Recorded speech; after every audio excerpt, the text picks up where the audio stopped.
Hello and good morning, good evening, and in some places, good afternoon. Welcome to this week's new episode of the Xbox Factor podcast. And folks, as you can see, I'm smiling from ear to ear because there's a lot to celebrate if you are an Xbox fan. Ladies and gentlemen, this is going to be probably the saltiest podcast, or at least the saltiest Xbox Factor podcast in years, because quite frankly, Pandora's box has been opened by SIE, Sony Interactive Entertainment. And you know something, folks? Finally, their anti-consumer, anti-competitive behavior has been put on blast. And we're going to get into that. And we're going to be asking some big questions here today. One of which, is it time for PlayStation-only players to bend the knee and get an Xbox? Because I think it is, folks. Hazardor Gaming and Wolf of Darkness have been on these Twitter streets putting some really, really good tweets out. And I got to tell you, when you look at the staggering amount of content that is available from EA, from Ubisoft Plus, which is rumored to be releasing in April, you have Xbox Game Studios, you have Bethesda Softworks, and now you have the muscle of Activision Blizzard King. Wow. And folks, I'm here to tell you the revelation that Microsoft is only required to put Call of Duty on PlayStation, meaning that the next Spyro, the next Crash, the next whatever that has not already been promised to PlayStation is going to be available on Xbox Game Pass and PC, and that's it. So this is again, I think it's time, folks, where PlayStation-only players are going to have to look at the situation and be like, you know what? There's just too much to ignore or be denied.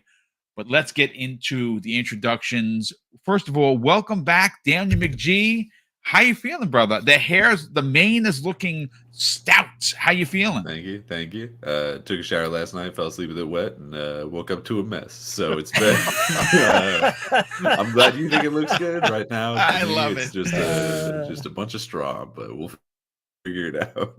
Well, listen, I know that you're going to have a lot to say. We have a lot to get into. This is going to be a fun podcast. It's a lot of fun. We already got 200 people here. We're only 3 minutes in.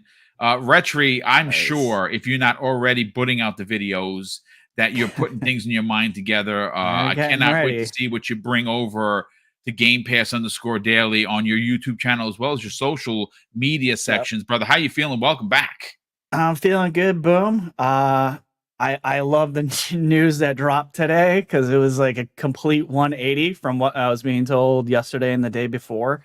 So it's another domino has fallen, and we'll obviously talk about that. But I think it's huge. It's also coming from Sony's home court, so it feels even better. Yeah. But yeah, I'm excited to talk about all the good news that we got going on. Xbox Nation is killing it. Game Pass is killing it. We got Sifu coming out today.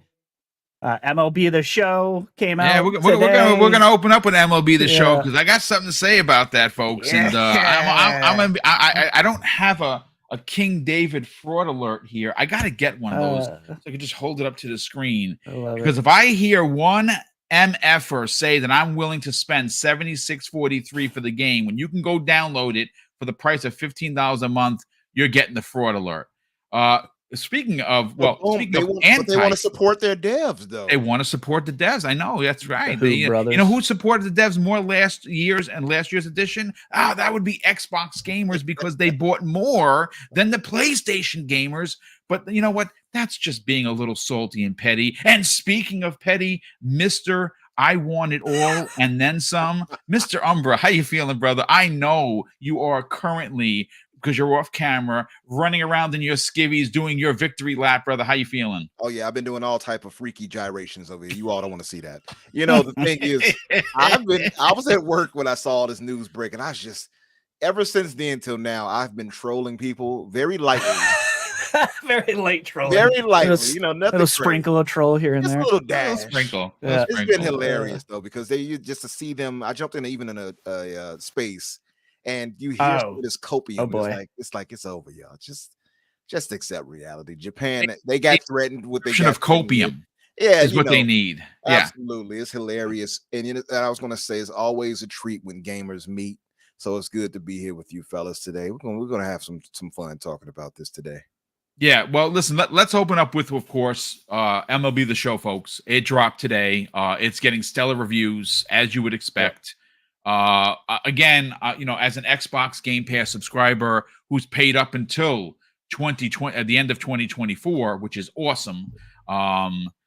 It's one of those things. Now, I'll tell you this: MLB The Show, not for me, not for Boom. I'm not a sports sim guy. I play Madden every now and again. I kind of fell out of love with sports sims when NFL 2K stopped being a thing. That was my favorite. I've loved Madden for years, but I also really, really loved NFL 2K on the Dreamcast. That's where it kind of really hit the fan for me.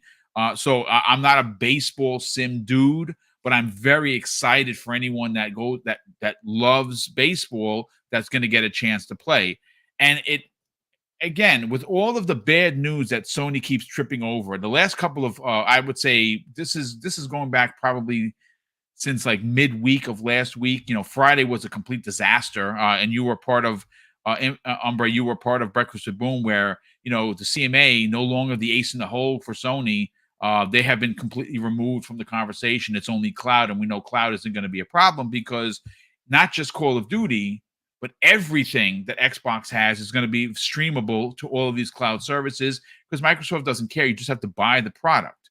But getting back to MLB The Show, I find it degrading. I find it embarrassing. I find it shameful that the brand that everyone heralds as this greatest brand on earth, i.e. PlayStation, charges $3 more for their streaming service that is very similar to some extent to Xbox Game Pass, and it won't at least offer the game in their top tier. It's really shocking to me. And what's even more bonkers is there people defending this kind of behavior. You're Mr. Game Pass. You're out there letting us know, hey, guess what? Another ton of games in Game Pass. And you don't see that with Sony and their services. I mean, granted, they have great first-party games, but if you own all of them. Yeah, I mean, they have Stray, which was great. I quite enjoyed it. Right? But they got indie fodder, right? That's what they said our whole Game Pass was about, right? So they literally got indie fodder, and they got less of it by like maybe 1/10 of what we get for indie fodder. So they can go F themselves as far as I'm concerned. Those people on Twitter are stupid. You're just stupid. I'm just going to call you out right now. Like, you're just brainless. If you can't do basic arithmetic, that's on you.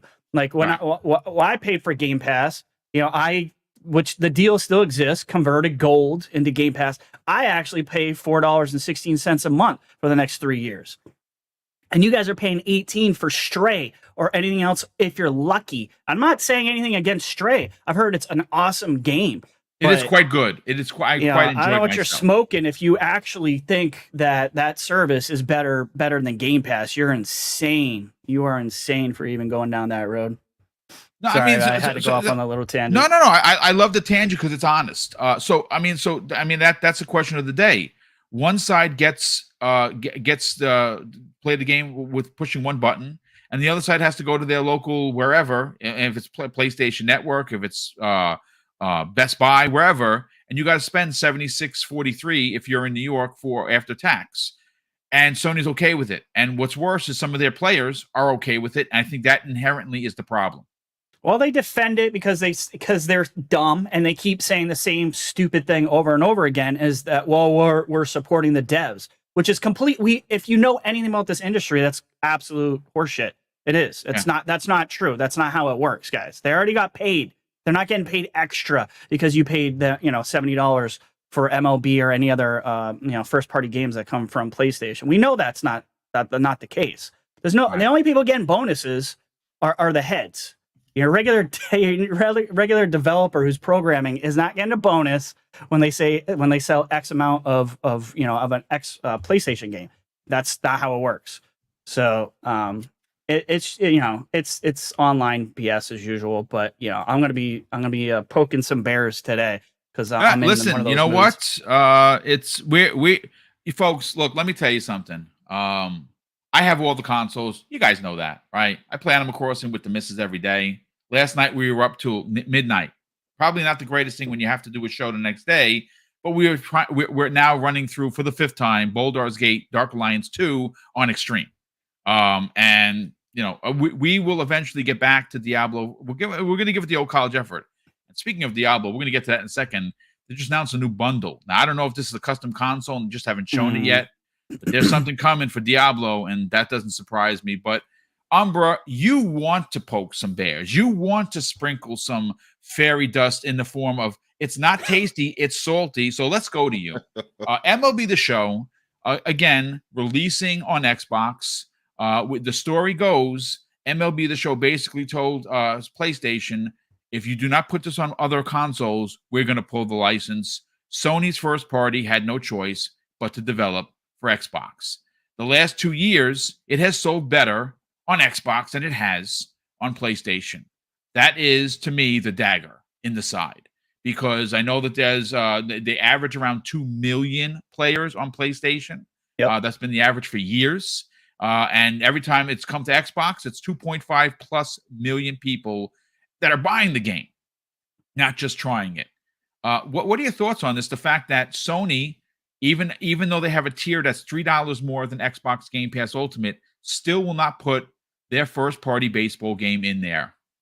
You see, it's going to be a long road for Sony, but even more so for their gamers, because the problem is that Sony wants to stay in that old model. Yep. They don't want to adapt and move forward like Microsoft is doing with this digital thing and being streaming and such. Not fully. Obviously, they have them contracted out for their cloud technology and things like that, but they don't want to fully go all out. And that's why we're not seeing these games first party go right into the launch, right into the service like Microsoft is doing. To be fair, Sony also doesn't have the capital to afford to do what Microsoft is doing, right? But that's the beauty of Xbox. Am I going, and I had to have this discussion with other people when they were talking about, as we pointed out, me being a greedy gamer, right? So consolidation is bad, boo. I don't give a damn about Xbox, for instance, consolidating, because that means there's more games for me to play. Well, yes. maybe in the future this could happen. Listen, if ifs were a fifth, we all be drunk. I don't care about possibilities. I care about what I can see, and what I've seen is devs praising. That's an old one right there. You got to know. What I've seen are devs praising Xbox because they've allowed. Now, another thing was it'll stifle creativity. What have we seen on Xbox side when it comes to that, fellas? We've seen creativity from Pentiment and things like that wouldn't even be allowed had it not been for Hi-Fi Rush. Hi-Fi Rush. I can go on and on. We can go on and on for days. The more games we're going to see eventually too, that just never would have seen creative sides of the world and seen the light of day had it not been for Xbox and Microsoft and Phil for doing how they're doing. Now, does that mean Microsoft will always stay that way? No, not necessarily. But we haven't seen anything to suggest that it otherwise change. Yeah. Exactly. Until I see that, I am not going to sit here and worry about that. That's me. So I say all that to say, consolidation and things of that nature are going to be something I'm always going to favor. But in this sense here, Sony can't adapt to this because the way that even in consolidation, because they just don't have the capital to do what Microsoft is doing. But when it comes to something like MLB and it being inside of Game Pass versus them gamers having to pay for it full price, or at least wait for it to go down in price on PlayStation, I've talked with these gamers. I've spoken in spaces with them, and they are so, how do I put this? Ingrained and brainwashed into into the whole, well, we want to support the devs. They are so lost into that sauce, right? That and Kay, you hit it right on the head exactly. Kay knows. But they are so lost and ingrained into that they will argue against their own best interest. I am not of that type. I'm going for Yep. my best interest. I don't care what anybody else has to feel about it. And last year when it happened and I played MLB through Game Pass, I gloated about it for sure. And I posted it on my timeline and I was knocking home runs with my Cubs and White Sox. And I played with both. I don't favor anyone over the other, by the way, for those who might say, who do you like more? I like them both. I'm not getting into that trap. But because I know how Chicago people can be. I see. I already know. I'm being neutral. Because you like White Sox, do you? Oh, we hate you on the North. No. All right. But I say all that to say, listen, the best of both worlds in this case is to have the option of having both PlayStation and Xbox. Why not? You have Xbox giving you so many options and ways to play it. It makes no literal sense to sit here and not get into the ecosystem. It makes no sense. And even fiscally, it makes no sense. So versus me paying 70 plus, and that's going to happen further going forward with Diablos and the Call of Duties. Am I going to sit here and stay so staunchly pro PlayStation that I will force myself to have to pay for that price for that? Or they might just flat out say, I'm not going to play those games at all since they're now first party. I've seen some say that too. So I'm just going to cut myself off from games I enjoyed historically because now it's Microsoft owned. That's just so dumb. And I refuse to do that. Listen, do what's best for you. People are too enamored and brainwashed again by trying to support these companies, and it makes no sense. They don't care about you. They don't even know you exist outside of their bottom line. And I've said it before on past shows. One thing I will give our PlayStation, our Hoove brothers credit for, and what I will also deride them for, is that they are so fiercely loyal that they will support most everything that Sony does. I believe if Sony offered them cardboard PSP VR or something like that, they'll buy it and sell it out, right? But they are that to their own detriment. And that's the problem I have with them. And I've talked with them and I've even given them logic, and they refuse to see it any other way but the way they see it. You know what I mean? But it is what it is. I'll be knocking some home runs and posting it on my timeline again in this new edition of MLB. And, one thing I'll add to this before I stop is the reason why they're so staunchly against that, Boom, fellas, is because if Major League Baseball can do this and say, hey, you're going to have to put these on other platforms, you already know where I'm going. Speak on it. Spider-Man will have to be done the same way from Marvel. Marvel can easily do it right now if they want it. The only thing holding them off, as we all know, is Spider-Man being in the MCU. That's the only thing saving Sony right now. If he was not in the MCU, Spider-Man will be on every platform right now. Yep, he's barely in the MCU right 100%. Now. Exactly. Once that ends with him and Tom Holland, you best believe you're going to see them like, oh, well, we got to explore other options. Tom Holland's been coming out and being like, yeah, I don't want to be Spider-Man anymore. I'm getting too old for this. Right. Spoilers for the last movie, but ain't nobody even remembers who he is in that universe anymore. The spunk is just absolutely dropping the ball left, right, and center. The Sony Pictures Sony Pictures universe of Marvel characters, the spunk is just dropping the ball left, right, and center with Morbius, and they're like, we're gonna do a Craven. It's like, are you gonna do a Craven? They're doing a Madam Web. They're doing a Craven Hunter without Spider-Man. It's like, what are we doing? Boo. Yeah, I don't know. I mean, look, I said this before, and I'll say it again. Sony didn't sign the contract. I don't think they're gonna sign the contract, folks. I'm gonna be honest with you. I think that they're so arrogant that they don't want to look weak, and they won't sign a contract. They know they're getting Call of Duty. But is parity part of that? I don't know, because the CMA doesn't think that's necessary. They literally said in the paperwork, like in the document that is making the rounds, find it and read it for yourself, that even if Call of Duty was a timed exclusive, it wouldn't be enough to hurt Sony. That's from the CMA, who we thought was the massive roadblock. Sony's in a pickle. I'm going to tell you that right now. Sony is in a pickle. Their arrogance has been on display for the last couple of days, and Pandora's box, good old Jimmy Boy, has opened Pandora's box, and now he can't close it. And even though I said this in the private room, and I'll say it now, I don't like when governments muck up my meal, because governments are corrupt.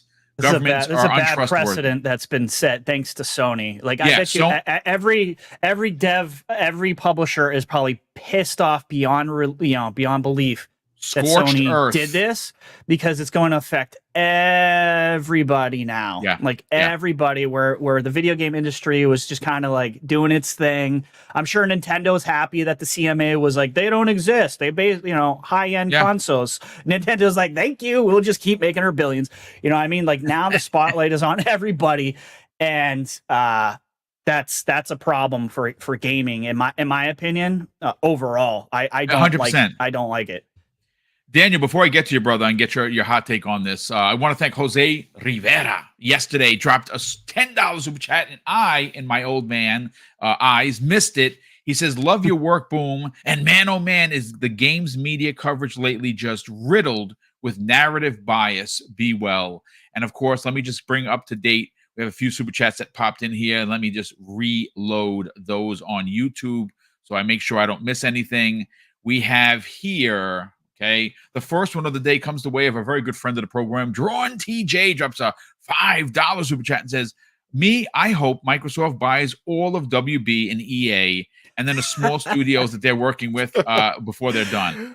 I love Drawn. He just goes like, I think I'm crazy. He's just like, buy. He's even more greedy than Umbra, and Umbra is quite greedy. He's like on a whole nother level. Yeah, he is much more greedy than me. I've talked with Drawn plenty of times in parties, and he's like, screw Sony, buy everything, Xbox, nuke it all. Right. Well, that's ultimately what Sony has done to the industry. The scorched earth mentality that they have brought forth is there's no coming back. The government is now looking and watching. And I got news for you. The FTC is embarrassed. We're going to get to that in a second because Lena Khan on a tear, folks. Saying things like, the facts don't matter. They don't matter. We just want to sue. Why do we have to wait for facts when we could just pass judgment?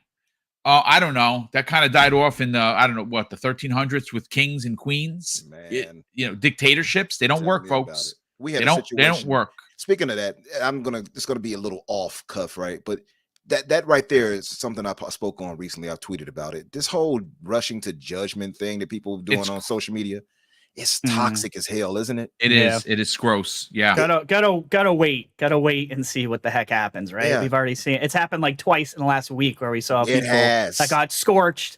And exactly. Then the truth comes out, and the truth came out. Yeah. And then people are still like, well, I don't know. And now that the doubt is out there now, what are you going to do? You can't walk that back. That type of stuff is terrible, right? Just to say on that specific instance. But yeah, this whole rush to say, I don't need any specific evidence of anything. I'm just going to say this is what it is. It's terrible. It's anti-human being. I don't want to say it's America or UK or wherever. It's anti-human being.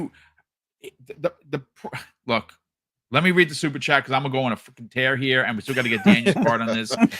The mere fact that someone, first of all, her age dictates why she's thinking this way, and the fact that she's not using the rule of law, which is the most important thing. Guys, I'm a retired New York City police officer, and when I tell you I did things by the book, it has to be pristine. There is no gray area. There is no cutting corners. It has to be what the law says it has to be. The laws are written for a reason. If some of them are wrong, then we as citizens have to make change on those laws to get it right. And that happens. But in a situation like this, that kind of rhetoric is at best reckless. And to be in a position that Lena Khan is in, chairperson of the FTC, and to be allowed to say these things, you want to think that? And I just had this conversation with Everborn and Kay Asante. We literally just talked about this. You want to think that? That's fine. The minute that comes out, the inside voice comes out, and you say that publicly, you have to be removed because she is not the right person for the position, and it might be because she's 33. And I'm not saying that if you're in your 30s, you don't know what you're talking about. I'm saying that if you are responsible for the FTC and you have that kind of ideology, it's psychotic at best. But Remedy Live drops a very generous £5 super chat and says, "Hey, Boom, got to catch you guys live today. Love the show and always hit that like button." Brother, thank you so much for the generosity. But more importantly, thank you for the kind words. Super appreciate that. And those are why we do it. Daniel, before we get into the real heavy topics, this one should have went, 1, 2, 3, 5 minutes. We're talking about it. But everyone has such great opinions, and I'm interested to know yours. MLB The Show, I think this is a sore spot for Sony, personally. I think that we all know that you were called to the carpet and you were told you're going to make it on all platforms or you're going to lose the IP. And we know that they didn't want to lose the IP because they have a first-party studio that makes this game. The few years that it's been out, it's actually sold better on Xbox. That's confirmed fact. Go look it up. Here we are, Daniel. Game drops in Game Pass today. But Sony, even though they have a service that's comparable, it is comparable to Xbox Game Pass. It is $3 more expensive for their top tier service. Will not drop it in at least their top tier service. It makes no sense. What are your thoughts? I think it's really funny. I genuinely, so it's been 3 years now since the MLB 3 years, yes, made the move to demand that it be cross-platform. The fact that PS Plus has existed that entire 3 years, and at no point were they like, yeah, we should probably put this on there, is genuinely baffling to me. To be like, yeah, no, we're perfectly okay with our direct competitor having a better deal on the game we make than we are. It absolutely blows me away. That being said, am I going to play MLB The Show? No, probably not. I haven't played any of the old ones really, and I don't foresee myself playing this one, especially with just how many games I already have to play. I'm not gonna take time out of my schedule to play a baseball game. I mean, if I want to see the Sox lose, I can just turn on any TV. Hey, watch it. You said that because I'm wearing this shirt, sir. Yeah, cool, Jesus. Not cool. A little hot here. Hey, I'm talking about the Sox. What the hell you said? The Sox. It's fine. I mean, if you want to see actual baseball, you just gotta find a Cardinals game. Is really all it comes down to. Oh, they'll really show you what an actual sport is. You can't go to New York for that. Oh man, he's coming after all the big boys. I mean, wow. You want to talk about big boys? We'll talk about. Why you just start talking trash about Chicago too now? You may as well. He said the Cardinals. The Bears. That's the Cubs enemy right there. Yeah, it's okay. Not even Umber will stand up for the Cubs. All right. We all know better. Yeah. Well, they ended that 100-year-plus curse. That's right. True. That's right. They did. You know what? And we really respect them for it. We really respect them finding those crutches and getting to move on. It took them a while. It took them a hot minute. Thank you, Sith Lord. Sox are going to kick ass this year. Yeah. Go ahead, Danny. Keep on with the slander. On the Cardinals' foot. He's talking about the White Sox, though. Makes sense. Oh. No, it's I think it's really funny, and it's unfortunately Umber kind of stole the point I was going to make, which is people always want to get on Phil Spencer for not wanting to do all these deals with IP that he doesn't own. And I understand that because I definitely think he should be making some of them. But the fact that the entire slate of upcoming games we know from PlayStation, which granted will probably change at any moment as soon as they announce a showcase, is all Marvel stuff. And at the drop of a hat, Marvel could make the exact same decision that the MLB made and be like, actually we would make a lot more money if you publish this other places. And I honestly don't think PlayStation, if PlayStation is willing to bend the knee for the MLB, they're going to do it for Marvel. Spider-Man's gonna make $1 million more dollars, and if as long as they can be like, oh well, it wasn't our decision, Marvel really took it out of our hands, you know what I mean, then they got nothing to worry about. They can literally just be like, oh, they can just be counting their extra billions of dollars and be like, oh man, we're so bummed that we had to move this on over. I don't know. I think that it's less a matter of if and more a matter of when that Marvel makes that decision. Because people always talk about how Spider-Man is in the MCU and how it's like, oh well, Sony's got sway over them because they're holding on to that Spider-Man IP. But it's like, on the other hand, Sony's going up against the House of Mouse, who want Spider-Man back, and they will get it at some point, one way or another. You mark my words, they'll find a way. You don't go up against the mouse and win. It just does not happen. And I think like the second that happens, I'll they're gonna be break like, your hey, knees. actually, by the way, we really like all the work Insomniac's been doing. They can keep making those games, or we can take this IP and go somewhere else. So you want to play ball, huh, Sony? Let's go in the back room. Is hilarious. Do I have to remind you what I did to? No, let me stop. Yeah, you're right though. The house of the mouse, the house of the mouse. You don't mess with the mouse. I mean, listen, you know where this all goes. If Sony is ever, if Sony or PlayStation is ever sold, like say for instance, Sony Pictures sells, and we've heard rumor that they've been shopping it around because they're losing money, they're bleeding money left, right, and center. Yeah. Sony would lose the license to of Spider-Man because it's not transferable. That's a fact. It would automatically revert back to Marvel.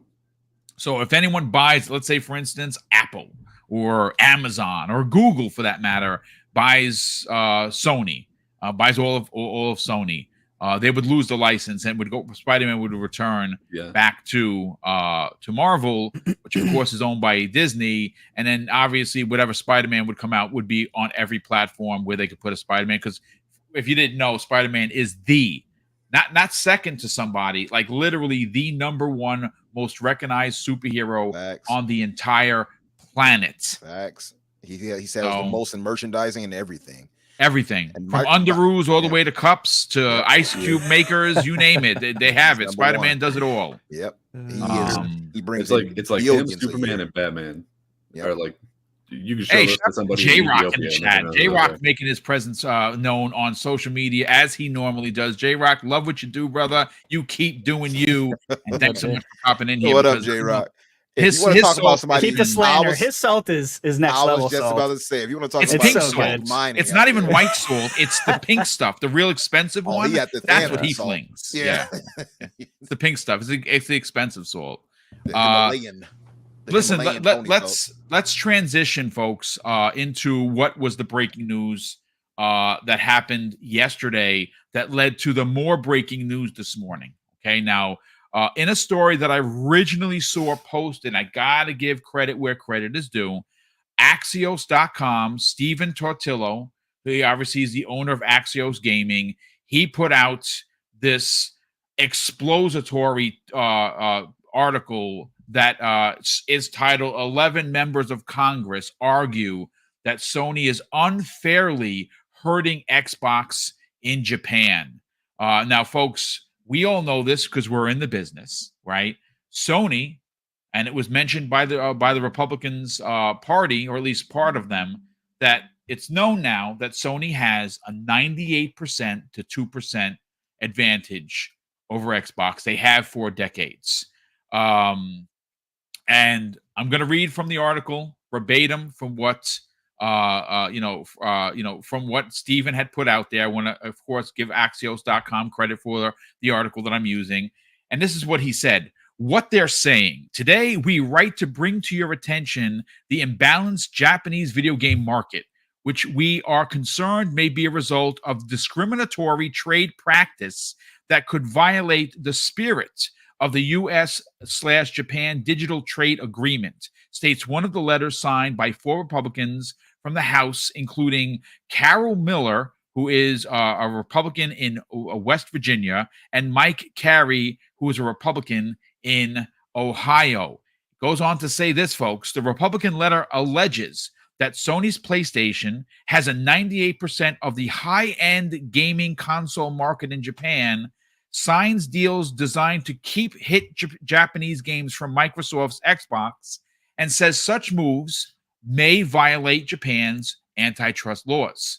This is deep, folks. He goes on to say in the article, the Japanese government's effective policy of non-prosecution when it comes to Sony appears to be a serious barrier to the U.S. exports, with real impacts for Microsoft and the many U.S. game developers and publishers that sell globally but see their earnings in Japan depressed by these practices. Holy shit. And it goes on to say a letter to Tai and Riamondo from 6 Democratic lawmakers from Washington state, where Microsoft is based, covers the similar grounds spoken above. And it goes on to say, between the lines, Article 8 of the 2019 U.S.-Japan Trade Agreement calls for countries to enable non-discriminatory treatment of digital products, which would include games. It's less clear if it would also pertain to game consoles. And lastly, he says, state of play, Sony has a steep advantage over Xbox in Japan for decades, though the secrecy around gaming contracts obscures the underlying causes. I know what those causes are, folks, and I'm no literal genius by any stretch of the truth, but it is the anti-Xbox Game Pass contracts that we have heard about going and dating back all the way to the middle of last year when Sony was on their high horse. Well, they just got bucked. And now the giant, the market leader is scrambling. I'm going to go to Infinite Umbra first on this. Infinite, this is damning. When I say Pandora's box has been open and PlayStation proper and Jim Ryan cannot close it, not only did they take this scorched earth mentality to try and get the ABK deal blocked, but now we're starting to see the fruits of all the labors that Microsoft has been doing. Games are going to be everywhere. Xbox games, you have a streaming service, you want it on there. If you're a cloud, we'll put it on there. No contracts necessary. And everything, all the pieces of the puzzle are starting to fill this. It's time for PlayStation to step aside. And I think their market leadership with their dirty tactics are on blast. And I think they're in a bit of a pickle. What are your thoughts? Yeah, I think they're in a bit of a pickle too. Before, when this was first floated, I was kind of on the fence. I don't know if you remember that when we talked about it briefly, like, could this be a thing where they've opened this Pandora's box? Well, now it kind of looks like that is definitely the case, right? Before I was like, I don't know. I don't know if, Japan will take this into consideration with what they're saying, because at that point they hadn't approved Microsoft for the acquisition of the JFTC.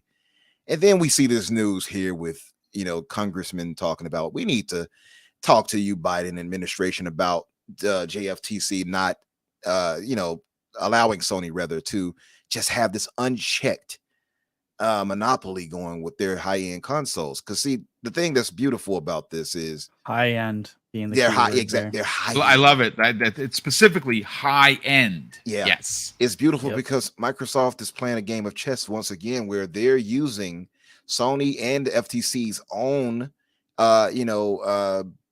definition of what it is against them. So now, how do you argue against what you stated to be the fact? How do you argue against that? Now you can't. You stated it as a thing. You didn't put up any argument against it when it was first stated. Now you can't claim, well, that's not true. What about Nintendo? You all wrote off Nintendo. So now they're just using that against you. Yeah, clearly Nintendo is the most dominant in Japan right now. There's no question. But when you talk about the way they frame it as high-end consoles, and that only leaves Sony and Microsoft. It's just the truth. It's not a truth they like, but it is the truth. So the whole trade agreement states that it's a non-discriminatory treatment of digital products, which means third-party exclusives, right? I always point to, and I've talked with Kay Asante about this on his program, that Sony is money-head studios. They money-head it so long that it's caused this obfuscation to where we have been trained mentally to believe you're not going to get that game on Xbox. You're going to have to go get a PlayStation, right? From RPGs like JRPGs, rather like Final Fantasy to even Metal Gear at a point. You know what I mean? So now this is coming back to bite them, and it's very relevant and it's very true. They have nothing to really argue against this dominance they have there. I'm wondering how it's going to backfire further if it's going forward, or if a lot of these Japanese companies who have signed these and inked these deals with Sony, if that'll have to be pulled now and allowed if it goes even further. So some people raised a stink, obviously, a lot of our hooved brothers online, and they said, well, how can the American market influence Japanese and tell them what they have to do here? Well, weird how that works, huh? Exactly, right? Yeah, it's funny. Exactly. It's funny when it's the good no point, fun, as the old saying, ain't no fun when the rabbit got the gun, is it? But it's I never heard that before. Oh, that's a good one. Great, I love it. It's funny because now that the shoe is on the other foot, now they're like, well, that doesn't count. Why doesn't it count? Well, because it's Sony. Japan and it's different. Japan, exactly. So yeah, it's funny now, to see this all coming into the light. So my mind goes to what happens going forward. Are these money hits for it? See, because I don't mind any of these publishers securing any exclusive third-party games. We've talked about this before. I don't really mind that. What I do mind though is where you have to try to check Microsoft here, but Sony is allowed to have free reign when they're the market leader. That to me has always seemed unfair. You know what I mean? And so the fact that some of these games were announced to be multi-plat and then suddenly taken off, that bothers me. If it was never stated to be on the platform, then I have no issue with it. Really, I really don't.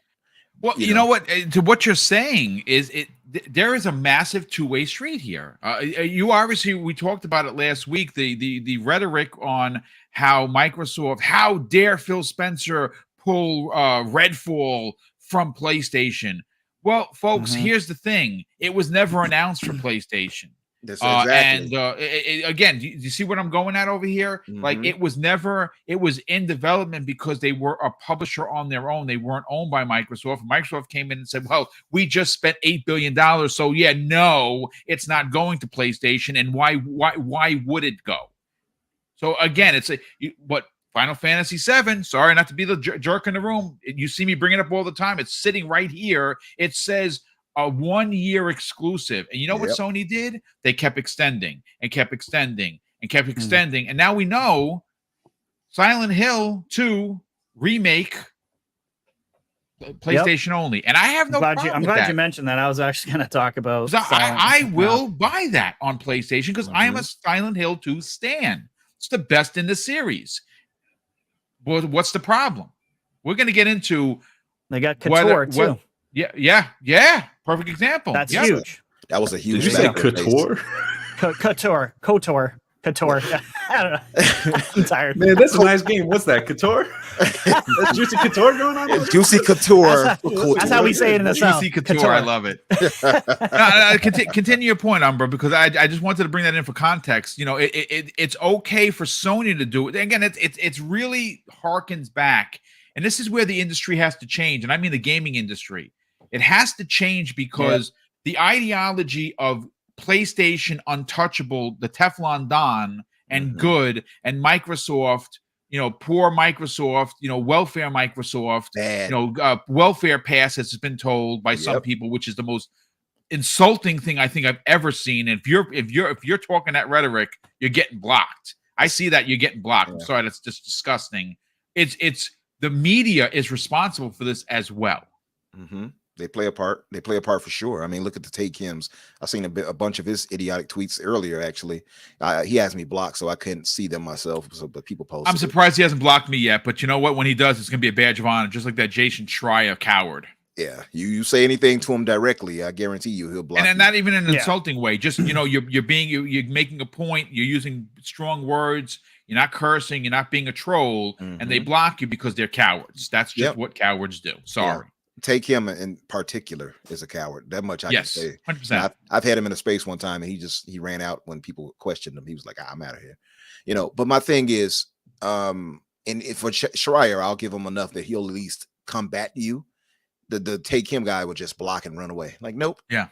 But I was going to say too, to add to that, by the way, speaking of Silent Hill, supposedly, if you all didn't see this, Metal Gear Solid 3, the remake, right? That's supposed to be hitting next year. That's the rumor. How much are you willing to bet that might be money added as well? There's no doubt about it. There's no doubt about that one. Yeah. You see, literally no doubt. So those are things that bother me. And I was trolling, like I said a little earlier, just lightly trolling, nothing crazy. I was just like, sure, it would be a shame for these congressmen to see these these new exclusive money hits that Sony have in Japan.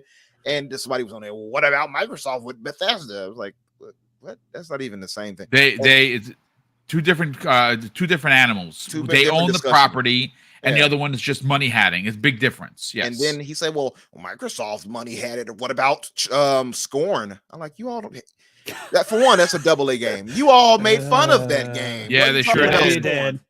Yeah, you all hated it, and heck, some Xbox players hated it. I did not like it at all. I hated it. I did not like it at all. I thought it was very mid. Yeah. I didn't even it was touch all right. I saw one too many gooey orifices, and I was like, very gooey game. I'm actually it's gooey and there's no map. I will say that. So it's very difficult. It got monotonous after I ran past the same set of stairs like 17 times in 15 minutes. I said, nope, this is just not for me. You know, I enjoyed it enough, but then again, I kind of like puzzler kind of games like that. I thought the atmosphere was really good. But anyway, the atmosphere was cool. But you know, to each their own on it, right? But my whole thing is to say he was comparing AA indie type games that Microsoft secured with literally Final Fantasy VII remake, and 16. The biggest of the biggest games. Yeah, I'm like, what are you talking about here? And I didn't even get mad at it. I just kept trolling lightly and putting like a devil smirk, like, yeah, sure would be a shame. I said, I'm rooting for these congressmen to, you know, I just kept going along with it until he finally gave up. But he was trying so hard to get me to be mad and laugh, little laugh emojis. I'm like, you brother, I'm doing this to you. You're not the other way around. I'm getting you.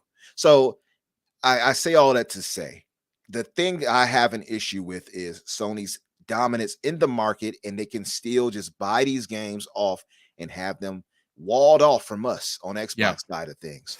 But that same thing, and by the way, and we've all said it and seen it in action, the media will absolutely not call it out as a negative. Microsoft, as we all remember famously with Tomb Raider, that will always go down in infamy where, you know, our good brother Ryan, he championed Final Fantasy, but he dogged Xbox when they did that for Tomb Raider. And him saying it was one thing, and he's a pro Xbox guy. I don't doubt that. I'm not doubting him being a pro Xbox guy, but he put his foot in his mouth on that one. But he is a light taste of what the media is and the bias of how they see PlayStation and Xbox. It is just a fact. And not a stated fact, but it's a one that we can see with our eyes if you're willing to look and not, you know, pretend to see otherwise, that it's a very different accepted reality when it comes to Sony doing what they do and Microsoft doing what they do. So this, to me, them doing this and going further with this, and if they're really tackling this and actually going at the Biden administration to put pressure on the JFTC to do their jobs and due diligence on Sony, and it leads to a more even and fair playing field for us to get those Japanese games on Xbox, I am for it 100%. Yeah, I agree. Listen, Daniel, let's bring you in on the conversation. This was some big happenings. Like I said, the last 24 hours for the games media, the games ongoing, you know, situation with ABK. Sony seems to be in a bit of a pickle. You know, obviously there was talk that the deal was going to be blocked by Japan. And then, of course, the American government got involved. And I don't want to say strong-armed. I think the facts are just what they are. Sony has 98% over 2. They're the market leader, and they have a ridiculous advantage over Xbox. So there's no reason for the deal not to go through. But I think ultimately what is happening here, and I think this is happening on 2 fronts. One, we know that the FTC, led by Lena Khan, is doing everything. She has dug her heels into the sand. And even though everyone else is starting to pass the deal behind, you know, have no problem with console, she is refusing to, quote unquote, bend the knee and use the rule of law, which, of course, is going to look bad for the FTC once again. And there is going to come a point, Daniel, that because Sony has put on this unbelievable temper tantrum that has now alerted authorities to gaming, they have taken the spotlight and put it onto the games market. There's going to be ramifications for years, not just for Sony, but the gaming market itself now has a governmental eye on it, which it didn't before. And that's because Sony has done something that is probably considered by many publishers and developers as taboo. You don't bring the government or your government's eye onto us. We've been doing fine all these years, and all they had to do was sign a 10-year deal and be cool with it. But no, they didn't. And now their own terrible anti-consumer, anti-competitive practices are on display for everyone to look at. I really think they're in trouble. I think they're going to crumble. I think that it's going to take a long time for Microsoft to retain market leadership because you have to deliver. We have to see what their first-party games are going to be. Are they going to be good? Are they going to be 90 metas or are they going to be mid-60s? I don't know because they have to release them for us to play. Do I think they're going to be 90s? Sure. But, we won't know until we're playing Starfield or Redfall or Motorsport or Horizon, you name it. Pick your favorite flavor there. But what are your thoughts ultimately on Japan having to pass the deal with no concessions, by the way? Don't worry about it. No concessions here, folks. We're passing the deal. What are your thoughts? I think the only thing that surprises me about that situation, hey, real fast, is that an Xbox Factor podcast? I know. Very nice. That is from the merch store at teespring.com. And I'm not going to tell you whose tears I'm drinking, but they are very, very sweet and tasty. So while I felt like an Iron Lord's moment where you lifted it up as slow as you possibly can. The best part of waking up is tears. I need you to do a commercial for me where you're singing there. I'm going to pay. I'm paying big bucks for that. Yes, actually, I'll run a commercial in a bit. But yes, the merch store is up, folks. It's been up for 3 weeks. I was a nervous wreck putting it out there. I didn't think I could do it myself because I'm not that tech savvy. And thanks to the help of Mrs. Boom and 3 unbelievable artists, the Richter, Ben Kenobi, and Sean Labrie, they helped me bring all of this to life. And yes, if you want an Xbox Factor tier mug, you can get it. It's there for you to get right now. But yeah, please continue, Daniel. Thank you for that. No problem. I saw it earlier and I was like, I gotta plug this.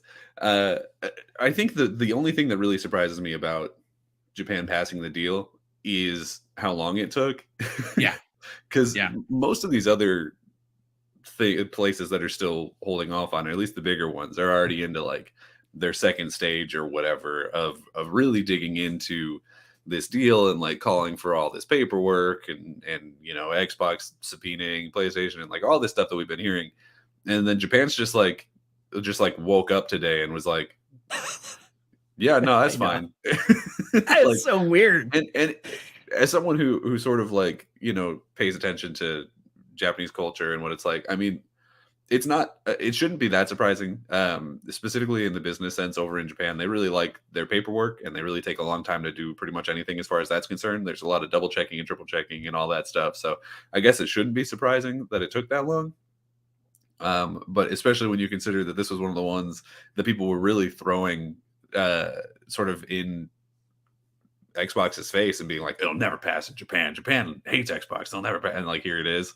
Just like they passed it, I think, even without any concessions. I might be wrong on that. I couldn't read the whole thing because it was by and large in Japanese. What are you talking about, the Japanese one? Yeah, it didn't look like it. Yeah, no, there are no concessions. It's just passed. There's no concessions at all. Yeah, which is pretty great. Pretty happy about that. I do still think we'll probably see some concessions from like the CMA or whatever, because they really want to get their points in and be like, we did it, we made them win or whatever. But I don't know. As far as the Congress people go, I think that's hilarious. I think that's one of the funniest things I've ever seen and heard in my life. It's I've been sitting here and yeah, you know me. I don't speak up. I keep my opinions to myself. I've never once spoken out against nothing. Oh, you've never said Nintendo fans are eating poo. I'm just saying right here. Nothing. I would never have said nothing about nobody. All I'm gonna say is sticks and hoops. Remember sticks and hoops, people. I ain't never done nothing to nobody. Leave those people alone. We're not gonna deal with this planet. I ain't never said nothing about nobody. I'm a good Christian boy. The entire time that this deal's been going on, and Jim's been running around crying into mugs or whatever, I've been hearing the same thing over and over again, which is just like, oh, Jim's just doing exactly what he needs to do. He's just protecting his business interests. And I've been sitting here and I've been like, I don't know about that. I don't know if that checks out. Because let's look at it, right? Okay, let's look at what his flying and crying and lying has gotten him, right? Yeah. Okay, people would like to be, oh, well, he extended a deal that they gave him from 3 years to 10 years. And I was like, oh, well, it's really nice for him to have also extended that same deal for Nintendo and Steam and that random UK streaming service that no one's ever heard of before and we'll never hear about again. Like, oh, it was really nice of him to do that. Yeah, I'm sure that was really Jim who did that. Or like, oh man, like, oh, he got the CMA to delay. It was him who made them delay so that this would take longer and give them more time. And it's like, really? Because I seem to remember like 16 months ago when Xbox came out and was talking about it, they were like, yeah, so we're thinking it's going to wrap up in summer of 2023, and here it is, still not summer of 2023, and it looks like it's going to pass relatively soon. So if from day one they were saying it was going to be done in summer, and it's still looking like it's going to be done in summer, I don't understand how you're telling me it's been delayed. I don't know. It seems like that was the release date the whole time. Mm. And now, on top of that, you got the wolves on old Jimmy's door. They're coming in. They're saying, it was PlayStation originally who just ruled Nintendo out of the entire situation. They showed up and they were like, well, Nintendo doesn't count. Nintendo is for babies, which is a ridiculous thing that no one's ever said. They were like, yeah, because they had to do that to make the percentage look like Xbox was like a danger to them. But and nobody else in the situation called them out on removing Nintendo, because Xbox was like, okay, bet. And they turned that thing upside down. And that's how they got the Pac-Man chart, where they're like, well, if you look at this, now that Nintendo's not in the picture on account of our competitors said that Nintendo don't count because it's for babies. They're playing with hoop and stick and eating poo, which may or may not be true. Now that we've ruled out, the number one seller in all of video games for potentially all of recorded history, now PlayStation's really whipping our booty holes. We're like down 10%. Like, what was the Japan was it was like 98% to 2%, and the UK was like 80 to 20 or something. 80, it was 20. wild. 80-20, yeah, 80-20.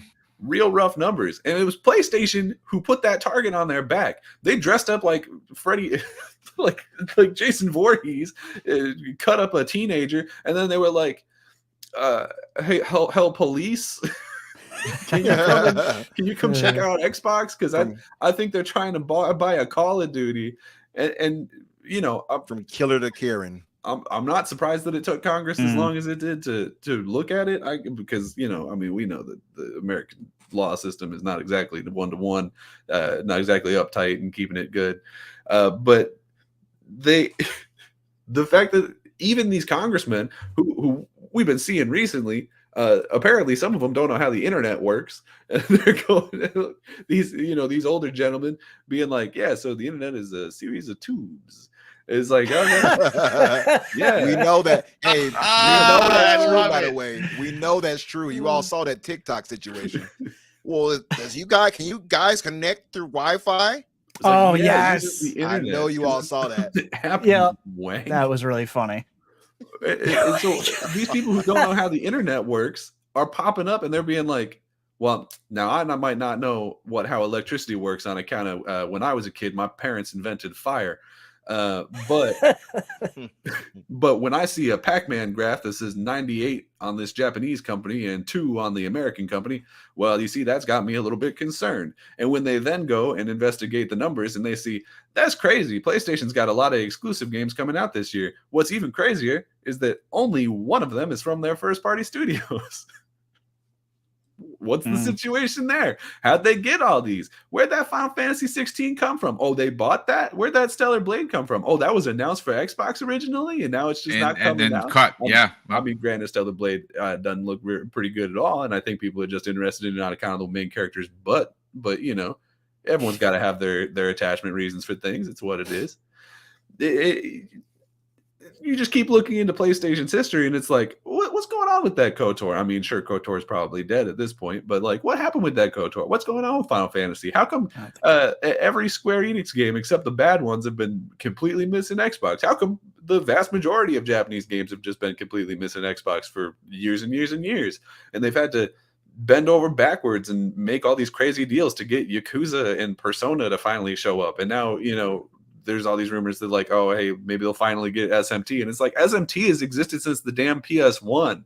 They shouldn't have had to fight this hard to get it. I swear. Like, it's insane. When they did have a good game, Octopath Traveler, they took away the sequel. They took it away. Yeah. Seemingly no reason. And it's like, so what's going on? And, you know, even these Congress people who don't know, you know, shit from Shanola can look at it and be like, that's not right. Something's not going on here. So I think the thing to take away from here is all hail the pie chart. It worked. Thank you, Pac-Man pie chart. Easy numbers. And you got made fun of for that too. It's funny. The pie chart did work. The reverse Pac-Man. But I am going to say, I think honestly, who should get the credit here?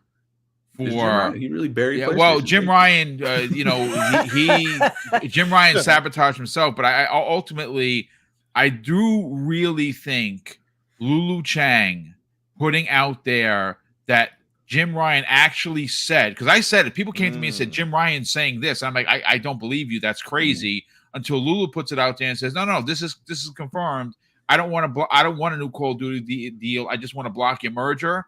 I think ultimately, like I said, the EU and the CMA got to be looking at each other and be like, yeah, you guys, even if you're friends with Jimmy boy, we can't get in the way of this because it's going to be corruption.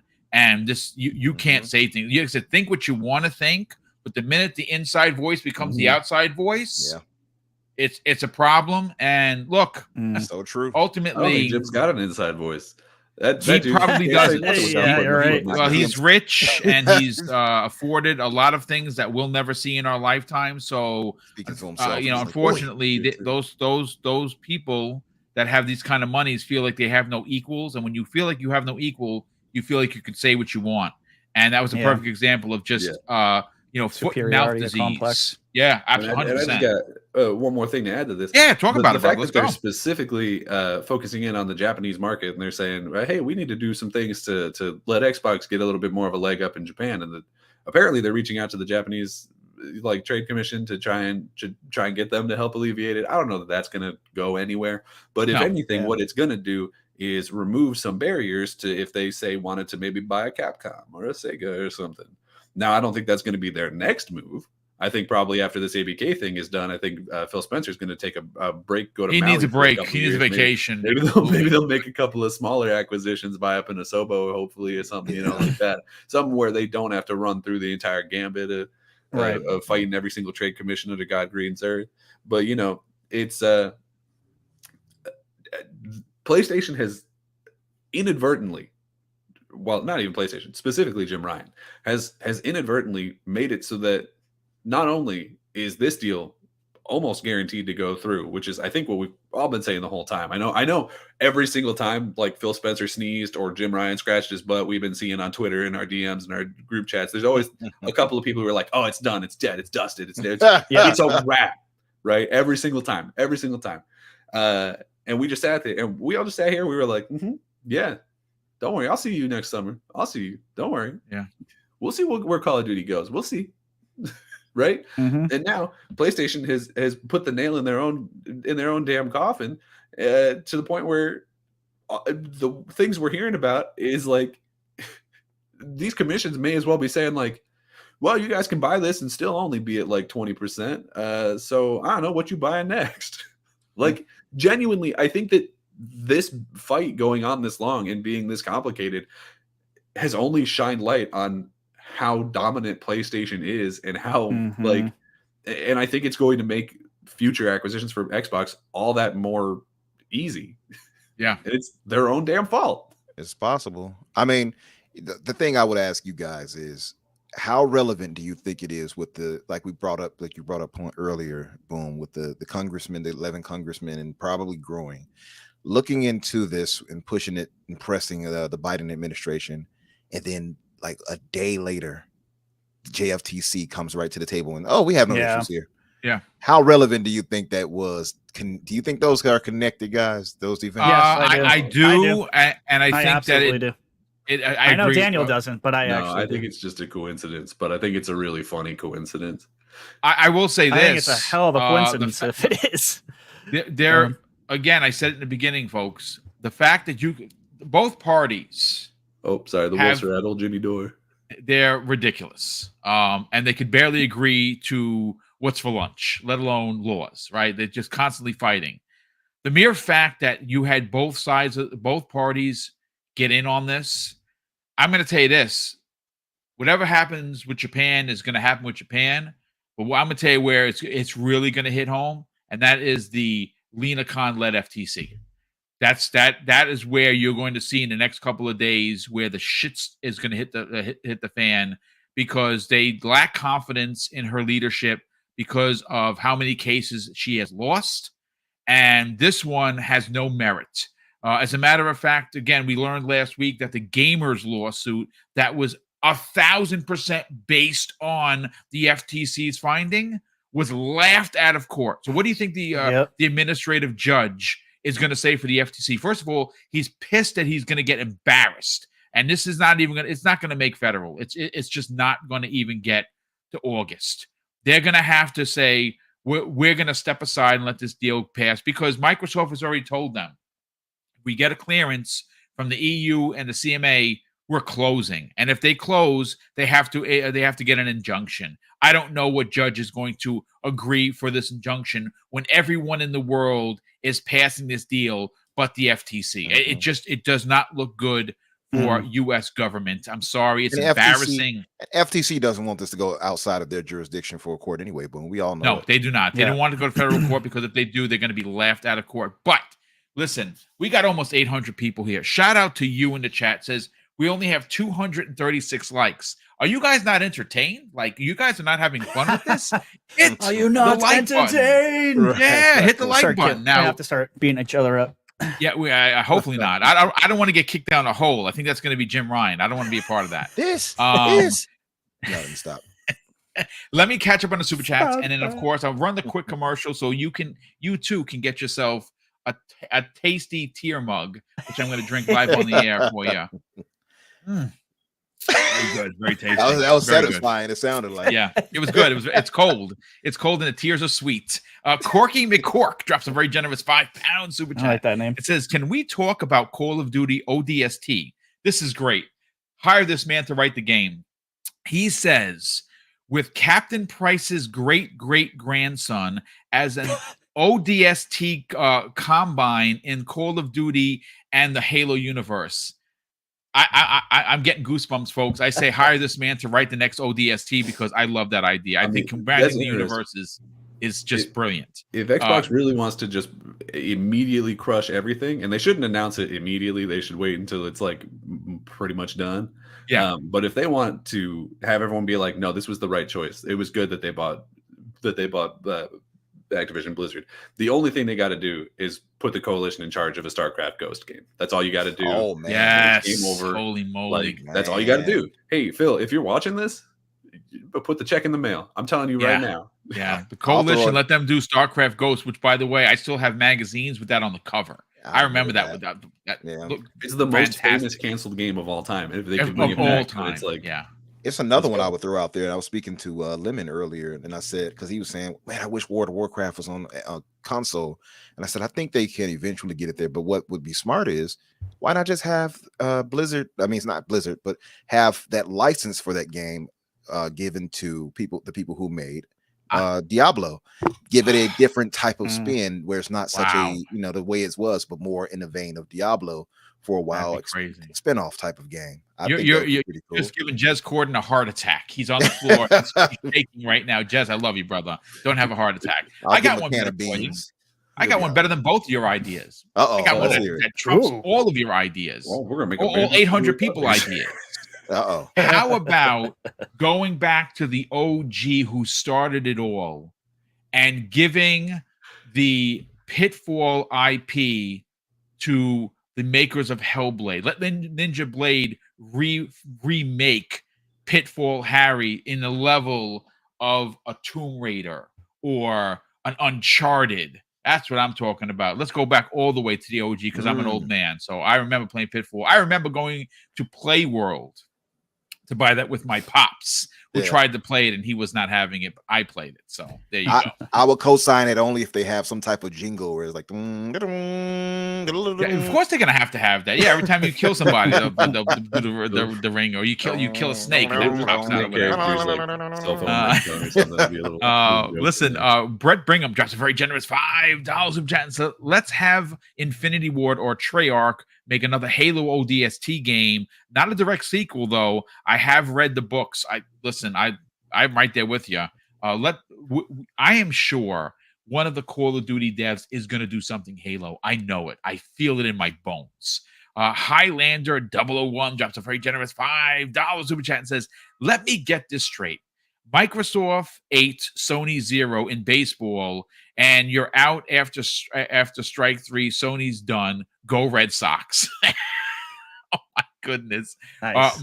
Marvin Ginyard drops a very generous $5 super chat and says, ponies can't be mad at Microsoft for playing the reverse Uno card.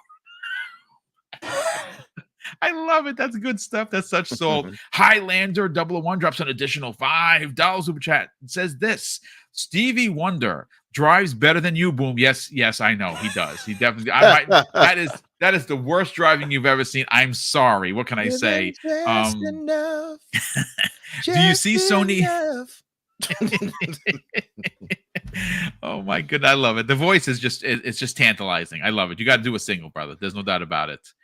Do you see Sony cutting back on third-party deals after this with government involved? I think it's going to be harder if there are more eyes on it. Like I said, Sony did the industry an incredible disservice. I know we're all laughing, we're joking, and at the end of the day, there are some real talks going on with publishers and developers that are looking at Sony with a crooked eye. Honestly, I don't know how. I don't want to make light of it. The scorched earth situation that Jim Ryan and PlayStation has done to the industry over this is going to be far-reaching. I don't know what ramifications specifically are going to happen, but you're going to start to see that there's going to be a lot more doors closing for Sony before rather than opening up. And I think for Microsoft, you're going to see a lot more doors opening and people wanting to work with Microsoft. Sony did something that was just disastrous to the industry, in my opinion. It's interesting, Boom, because I think of that and I think, because that's why I said I was somewhat on the fence, because I'm like, is Microsoft really going to pursue it? That right there, I think, has legs to do what you're talking about for sure. If Microsoft is dead set to make sure that they change things over there in Japan. And, if Microsoft is on it and put the lobbyists that they have, because just to be clear, Microsoft has like 4 times maybe the amount of lobbyists that Sony has. If they really get on that and say, hey, this is what we want to do, and don't play Mr. Nice Guy, that can be a reality very soon if they really get on that and have those lobbyists put in that work to say these things need to be done. JFTC, you need to do this, you need to look into this and make it a more fair and a competitive field. That could possibly change really quick. Yeah, I agree. I think it is. I mean, Brad mentioned this over a month ago, and it's like, hey, in a tweet, he's like, hey, maybe you guys should look into what's going on over for Xbox in Japan. That was a while ago. He said that, and all of a sudden now, 11 Congress people give a crap and haven't been paying attention to this for the last 20 years. I don't know, man. The timing just lines up just too well for me to believe this is a coincidence. Personally, you know what? Continue your point, because we still got to get your point, Retri. I'm interested to get your point of the quick turn, because Daniel really made a great point for how quickly this turned from. Remember, this was reported just a day ago that Japan was going to block the deal. Yeah. Congress got involved, and this morning we wake up, Japan passed, and guess what? No concessions. There's something behind this, dude. There's just more to it. I mean, I'm not trying to be a conspiracy theory tinfoil hat, but we'll take it. They will certainly take it, but Congress is also in talks, and trying to make deals with Japan. That includes $70 billion, of money being thrown around. It includes jobs. It includes a lot of things. I think this had weight behind it. I really do. Yeah. We're watching, and I think Xbox is going to continue to pursue this. We're seeing more games this year alone getting onto Game Pass on the Xbox than we have in the last 10 years probably combined. That's how many freaking Japanese games are coming out for Xbox. It's insane, guys. If you're paying attention, yes. I mean, if you're paying attention to how many games are actually coming out, there's a lot that are just going in and out of Game Pass, and people are not really, I don't think they're grasping at what the hell is happening right now. That's the work of one Sarah Bond. She's really killing it over Sarah there. Bond is killing it, So any rumors about any future, Japanese games coming this way, I'm just automatically kind of believing it, right? I think there's going to be more coming. I don't think Sarah Bond. I think that we've said forever they have to put up or shut up. You can't halfway put your toe in the water when it comes to Japan. You either start getting studios there and start investing, or you're never gonna get more 4% in the high end console market. I don't know what the real share is over there, including Nintendo, but they have to step it up, and they're doing that. They're 100% doing what they said they were going to do. And I don't know if enough people are actually noticing it, but there's more coming. There's more coming. I promise you there's more coming into Game Pass as well. So I think the future for Xbox in Japan is looking better. I'm not going to say bright. Yeah. It's not. It's you know what I'm saying? But it's also good for us too, because we get more Japanese games, and we get a lot of weirdness, which I like. We want variety, right, in the catalog, and that's what a lot of the Japanese games brings us. So I'm super excited to see what's coming next. And I think there's going to be a lot more coming. Actually, I know there's a lot more coming. So, well, I mean, the success, right? You've seen Bandai Namco drop games in the Game Pass. You've seen Sega drop games in the Game Pass. And what do you hear from these companies, these big time developers? We have seen an influx on sales. We've seen an influx of player engagement because this was a platform that was discarded. Now, why? Again, I don't know specifically why. I don't think it's all due to Sony, but I think Sony had played a huge part in a lot of anti-Xbox writing into these contracts. Hey, you want to work with us, with a market leader, you can't work with them or else. I think that does go down, but also the Japanese, as we know, they're very prideful people. They like to keep things they like to keep a controlled way of being, and there's nothing wrong with that. But obviously, Nintendo and PlayStation, that's their home turf. That's Xbox is a foreign platform, and it's not going to get the same play. But that's about to change, folks. And I think it's going to change in a big way. We got one other topic to get into, but I do want to quickly just run a quick. Again, this is if you're interested, honestly, in supporting Double Barrel Gaming and the merch. Here's a commercial that was done by Sean Labrie. If right now to the end of the month, if you use the code BoomStick in all caps, you get 15% off of your total order. Here you go, folks. Check it out.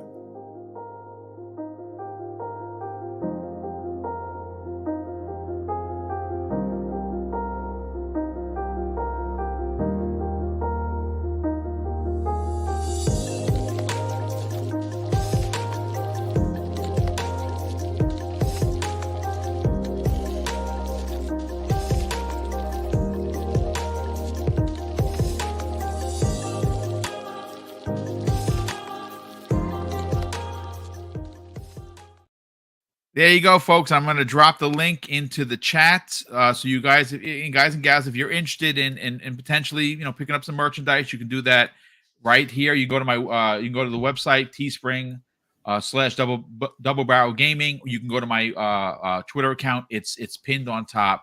But listen, I got to get that mug, Boom. I got to give me a pony tier mug. By the way, I like that beat you. I'm over here singing to it and stuff over here.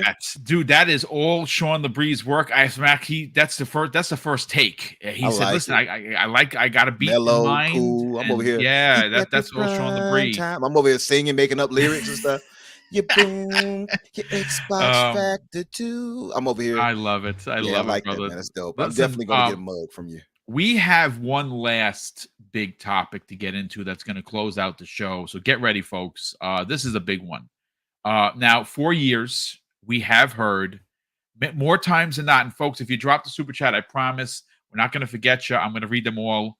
How many times on social media, how many times have you saw in written word by GameSpot, Kotaku, IGN, pick your favorite. My favorites. Your favorite biased media group. How many times have we heard Xbox players, if you want to play X game, you got to buy a PlayStation? We've heard this from, it to the point of nauseum, right? Well, folks, I think we are in a position right now, today, that it is time to ask the question. With the ABK merger nearly complete and Xbox Game Studios on the rise, is it time for PlayStation players to get an Xbox? And the answer is, well, yes. But you know what's interesting? They don't have to buy the box. They don't have to buy anything, because most PlayStation players, at least what's been told to me, have $5,000 rigs and said they don't need an Xbox. And I say, good on you for having that kind of money, because I don't have that. So if you can play the next, major title, Call of Duty, Starfield, Redfall, you can play it on your $5,000 PC for your $15 a month. Something that your PlayStation that you own and love and swear to and pray to and kill people to it, because that's the altar that you lie on. I think it's time that Microsoft, or specifically Xbox, has a seat at the table. And I think, and again, I want to give the shout out, because I had it here. Let me just see if I can find it, because I sent it to the chat. When you take a step back and you look at what is on the table for Xbox, folks, it's literally staggering. Besides, what we know of Xbox first party, right? We know that EA Play is a part of the platform. There are rumors that Ubisoft Plus, the real Ubisoft Plus, meaning the one that you pay for $15 a month on PC to get games and all their DLC day and date, is there. And that's coming, rumored, for April. Okay. You have Xbox first party in the Xbox Game Studios. You have Bethesda Softworks, which by any account is still one of the best RPG makers in gaming. And then on top of that, now you have added Activision Blizzard. And I bring this up because Xbox Serious _XS on Twitter. Now, he's controversial. He puts it out there. He loves putting the tea, the salt. He went in the wound. He doesn't care. Lemon juice, salt. He puts it all up and he rubs it in there and he loves it. Well, I bring him up because his graphic, folks, that's on Twitter, is staggering. It's staggering how much content is currently available on the Xbox platform. And he simply writes, the blue team is not ready. And I don't think that they are. And I think there is going to come a point where there is so much content and the value proposition is so unimaginable that you just have to get or play these games. And again, Microsoft is making it super easy. You want to play on NVIDIA? Just buy the game. You want to play on your TV? You can do that. You want to play in your $5,000 rig? Go ahead and do that. You want to buy an Xbox? You can do that too. Retro, I'm going to you first because you are Mr. Game Pass. I think that when you look at what is coming, once the deal is done, because it's not done yet, folks. It's there are some hurdles to go through. This is a staggering list of platform content that no one can say that they have but Xbox. Blizzard, Activision, Bethesda, EA Play, Ubisoft, Xbox Game Studios. Let's talk about it, brother. Well, all right. I'm going to be that guy. I'm going to throw a spoke into this. I don't for a second believe Ubisoft Plus is being folded into Game Pass. I think the service is just coming out. I don't believe that for a second. Okay. I think if anything's possible, I think Ubisoft Classics. I think if anything, I think it'll be just like EA Play, where you get the stuff later. I cannot see, without a significant increase, Ubisoft being folded into Game Pass for the same price. That's just, normally that would cost you $30 a month. I just can't see it. So I'm thinking it's Classics personally that might go into her. I think Ubisoft Plus will be offered on the platform, but I believe Classics is probably coming. And by the way, I'm perfectly okay with that, because a lot of the EA games I play into Game Pass when they come out at either 6 months or usually at most a year after the game has been released. Our back catalogs are massive, so I don't think it's the end of the world if we don't get Ubisoft day one. It would be great. I think that's kind of a pipe dream personally. So you're then you're saying then you feel like it won't be the full package of Ubisoft Plus. It'll be like I will be so shocked if that happens. Yeah. I know I think a lot of people are just assuming that's going to happen. I think that's maybe a bad assumption personally.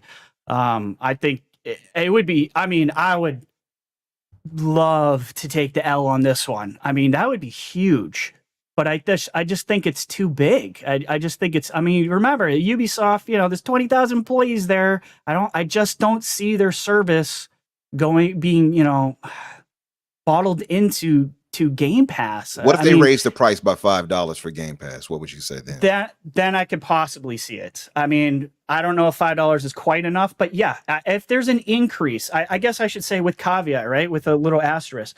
Yeah. Not without an increase. No effing way without an increase. So I'm gonna put my foot down. I appreciate the honesty, Retri, and I think you're onto something.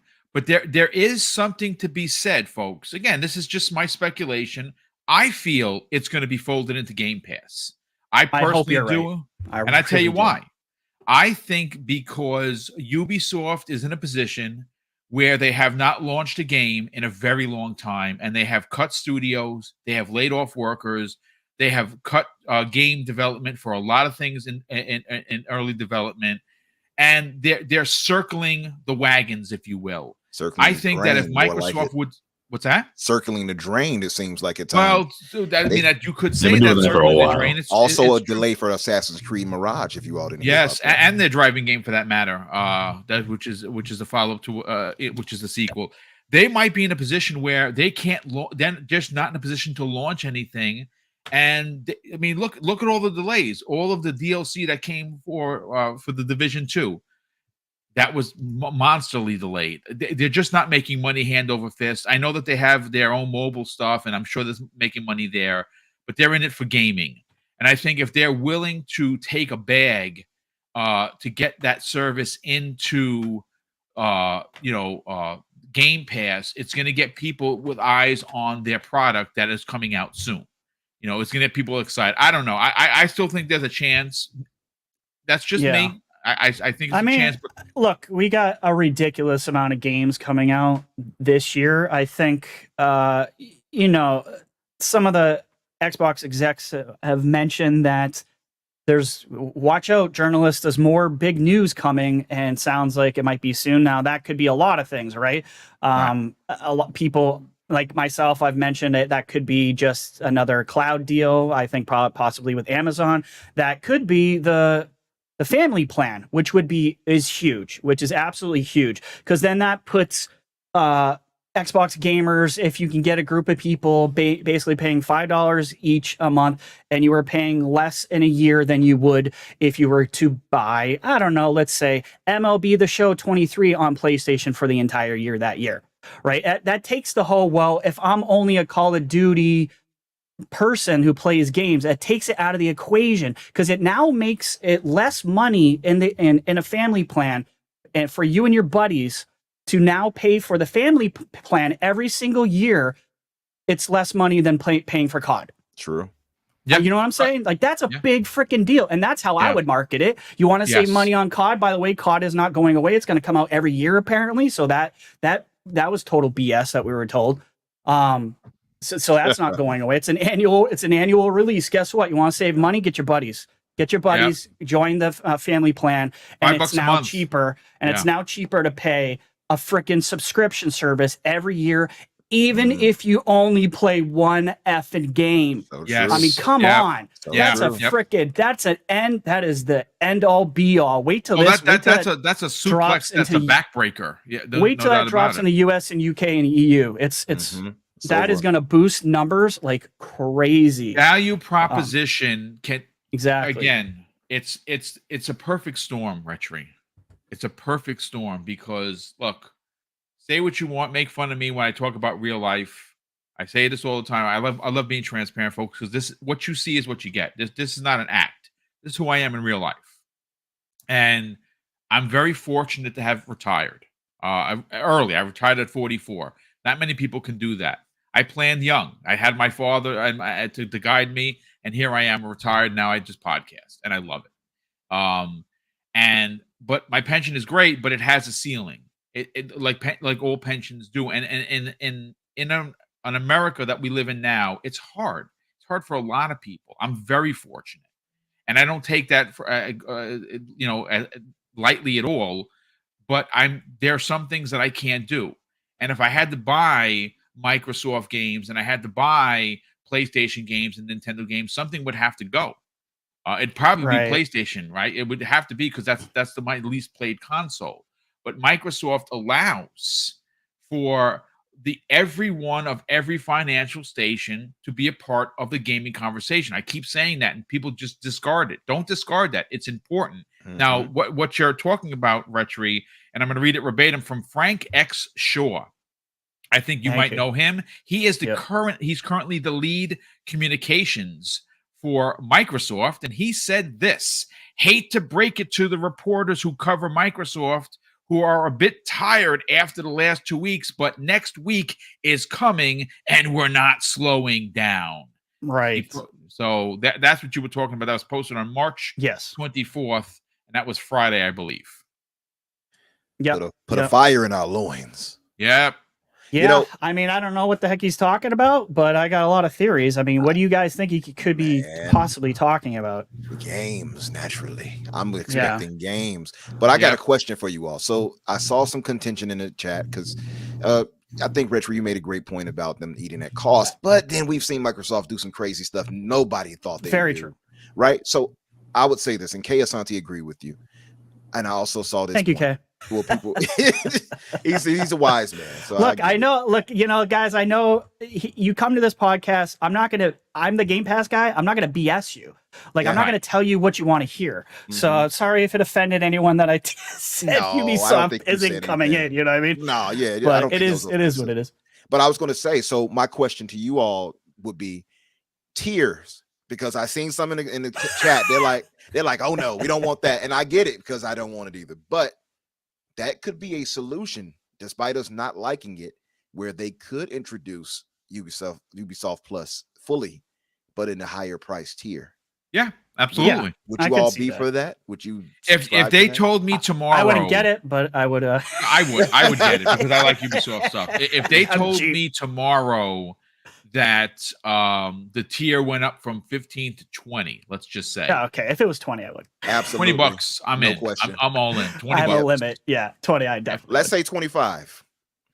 You're starting to lose me. It's walking a fine line. It's what it would be. Yeah, it'd be walking a fine line. It's not much of a savings. Then it's only a $5 savings, and because I know what each service cost, and I know what I paid for my Game Pass subscription. I know what Ubisoft Plus costs. So saving $5 isn't good enough for me. I would challenge that just to a degree, Retro, because go for it. Depends on the type of gamer you are, right? Now the problem with us is we play a lot, but there's way too much for us to get through. We won't get through them reasonably.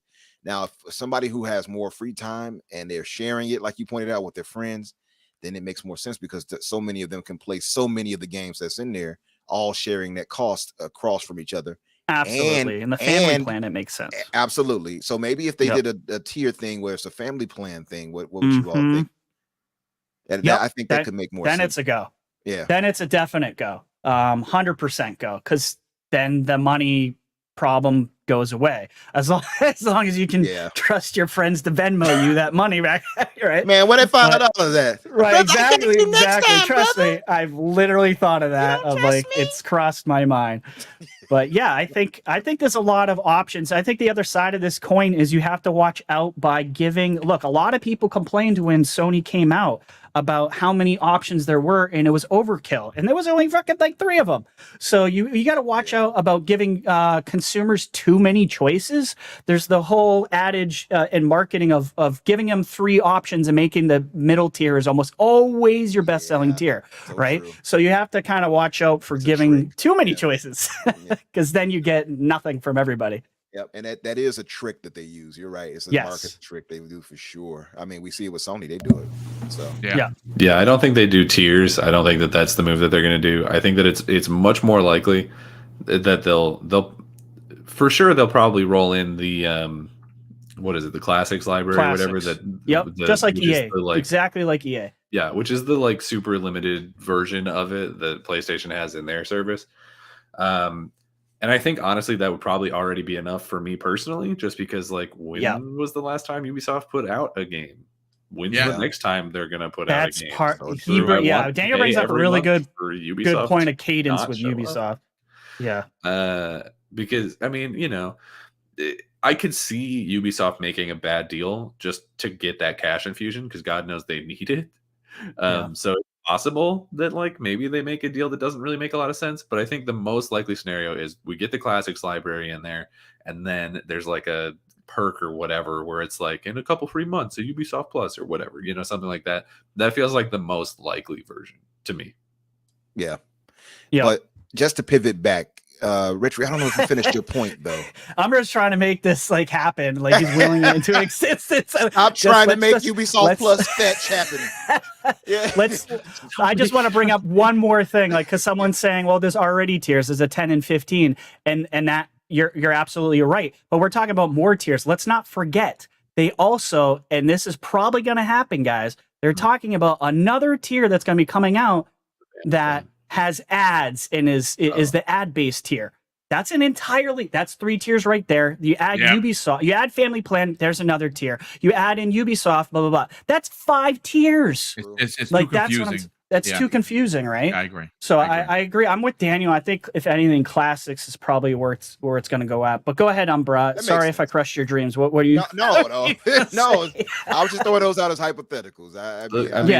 The only way that the whole thing winds up in there is Ubisoft is in some real dangerous water. Like they're running out of in case of emergency glass to break. Really I agree. We've seen this. They what was it, like a decade ago at this point that they announced Beyond Good and Evil 2, and like where's that game? Nowhere to be found. Jason Gordon-Levitt was attached to that, or Joseph Gordon-Levitt was attached to that to some level, and we've never heard anything about that, or frankly about JGL for a while. So I don't know where he's at. That game, as far as they keep like reconfirming that it's not canceled. I don't know if I believe it. And then they were like, hey, what if we make a new Splinter Cell? And everyone was like, yes, cool, thanks, finally. Where's that at? How long ago did they announce that? Because I don't think they've said anything about it other than that they're making it. Been rebooted multiple times. They're drowning. They're literally drowning, Dan. Yeah, and then they were like, okay, well, Skull and Bones. What's our go-to? What's our go-to? I don't think Skull and Bones is going to save anything. What's our go-to? What's our money maker? It's like Assassin's Creed. Okay, cool. What if we just like low-key announced like 6 of them? And everyone was like, cool, you're finally doing Japan, and they're like, yeah, for sure.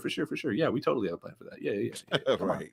First one's and also the whole future of Ubisoft just is a big question mark for me too. It makes me nervous when I see, listen, we're giving you more of what you asked for. Here is 10 effing Assassin's Creeds. Come on, dude. Yeah, we don't. Are you freaking kidding me? I'm sorry. Who the hell wants 10? I don't like that at all. Yeah, that is literally putting all your eggs in one basket and going, we're just going to feed you this and nothing else. That to me is scary.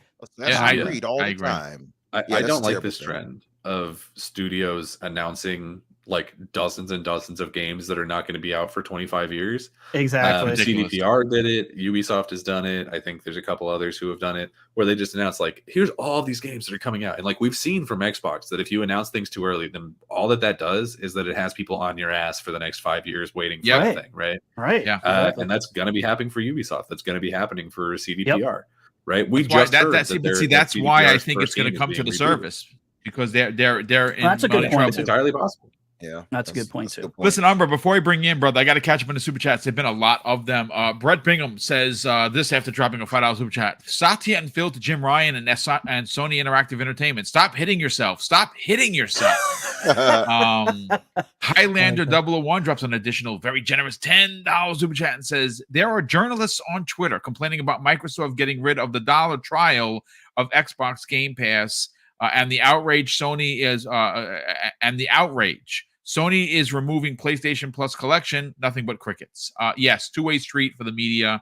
And yeah, the $1 deal lasted 6 years, folks. If you don't believe in Game Pass, I don't know what to tell you. It's been around forever. Yeah. And I made a video about it saying it was going to die this year. You're welcome. I predicted it. There you go. Gamers Play HUD Zero drops a very generous $10 super chat and says this feels like Jim Ryan being shown off and Phil Spencer being Leroy Green right now. Who is the master? Phil is like, I am, LOL, and E3 may lose Ubisoft. Yeah, then they've already announced that they're not doing a big show, and that's because they can't afford it. Yeah, they are bleeding left, right, and center. Raiden Blade drops a £2 super chat and says, wow. U.S. asks the JFTC, and all of a sudden ABK is approved. Yeah, very suspicious. Scott Woodford drops a very generous $2 super chat and says, I'm working and listening. Well, listen, Scott, I hope that you are entertained because this has been a fun show so far. Drawn TJ drops a very generous additional $5 super chat. And he says this. Phil Spencer says this is Sparta kicking Jim Ryan over the edge into the hole. Yes, I can actually see that playing out. Mr. MDJ, welcome to the show, brother. He drops a very generous $5 super chat and says, if Microsoft increases market share, third parties have less incentive for PlayStation exclusivity, and it would cost Sony more to obtain it. Indeed, you're going to see that. Yep. It's not going to happen overnight, but it's certain that the ship is going to start to turn. You're going to see it. Raiden Blade drops a very generous £5 super chat and says, knock, knock, Mrs. Khan. Joe needs to have a word. Joe, the con drop ABK push or you're done. 2 hours later, press conference. FTC has approved or dropped the ABK case. Yeah, it's going to happen. I don't know in so much in that kind of a way, but it's going to happen. I think by week's end, you see the FTC bend. It's just they got no legs to stand on, folks. Drawn TJ drops not one but $2 super chat and says, you forgot my funny super chat about Phil. I just read it. And his other one says Ubisoft Plus and Game Pass family plan. I see it. That would be I think it's going to be Game Pass proper. I think it's going to be Game Pass proper, but that's just me. Dreadful Sean drops a very generous $10 super chat and says, I pay $30 a month for Game Pass right now for 4 people sharing 2 accounts. We can't even play all together since we share accounts. I can't wait for the family plan. Indeed, and that's the kicker. But bro, let's talk about it, man. I know you've been poking the bear pretty much on the socials. Is it time for PlayStation only players to try an Xbox or try Xbox for that matter? Boom! Umber isn't here right now. He's playing MLB The Show 23 and hitting home runs and sending out tweets. I love it. That's good stuff. In my opinion, it's always been that time. I mean, I prefer Xbox's ecosystem and everything else like that. And I've tried talking to our Hoove brothers. They just don't want to listen, right? So they're going to have to be forced to understanding. You're going to be forced to heal, so to speak. Listen, I'm just going to name off these franchises and titles that are just, and as my good brother Xbox University would say, Xbox is undeniable. At this point, it is. It's only so long you can pretend that you don't care about these games. Like, oh, they acquired Metal Gear. I don't like Metal Gear either. I never really liked Metal Gear. Now they're tearing down the posters of Snake off the wall and stuff. So it's like, how long can you keep lying to yourself, right? So I'm just gonna name off these franchises, right? And I'll start light. Hi-Fi Rush, Crash Bandicoot, Banjo and Kazooie, Forza Horizon, Age of Empires, Overwatch, Fable, Flight Simulator, Avowed, Everwild, Psychonauts, Outer Worlds, Sea of Thieves, Halo, Hellblade, Perfect Dark, Gears of War, the new Indiana Jones, State of Decay 3, Quake, Fallout, Doom, The Elder Scrolls, Starfield, Wolfenstein. What else can I go to? I don't know, Minecraft. Well, you can get that everywhere, but you get the point. Fable, Avowed. Yeah. And name those already, right? So just to say, and those are the games we know of. We already know that they have 20 plus, whatever, maybe more games in development that we don't even have the full name of right now, from Compulsion to NXile, and so on and so forth. At a point, Project Mara, at a point, as a gamer, right? That instinct is going to have to kick in to where you're saying to yourself, am I going to sit here and try to hold a company line for people who don't know I exist, that don't interact with me? Yep. Literally don't even interact. At the very least, we can point to that and say, on the Xbox side of things, we can talk with Aaron Greenberg. I've had Aaron Greenberg communicate with me on my tweets many times. He follows me, in fact.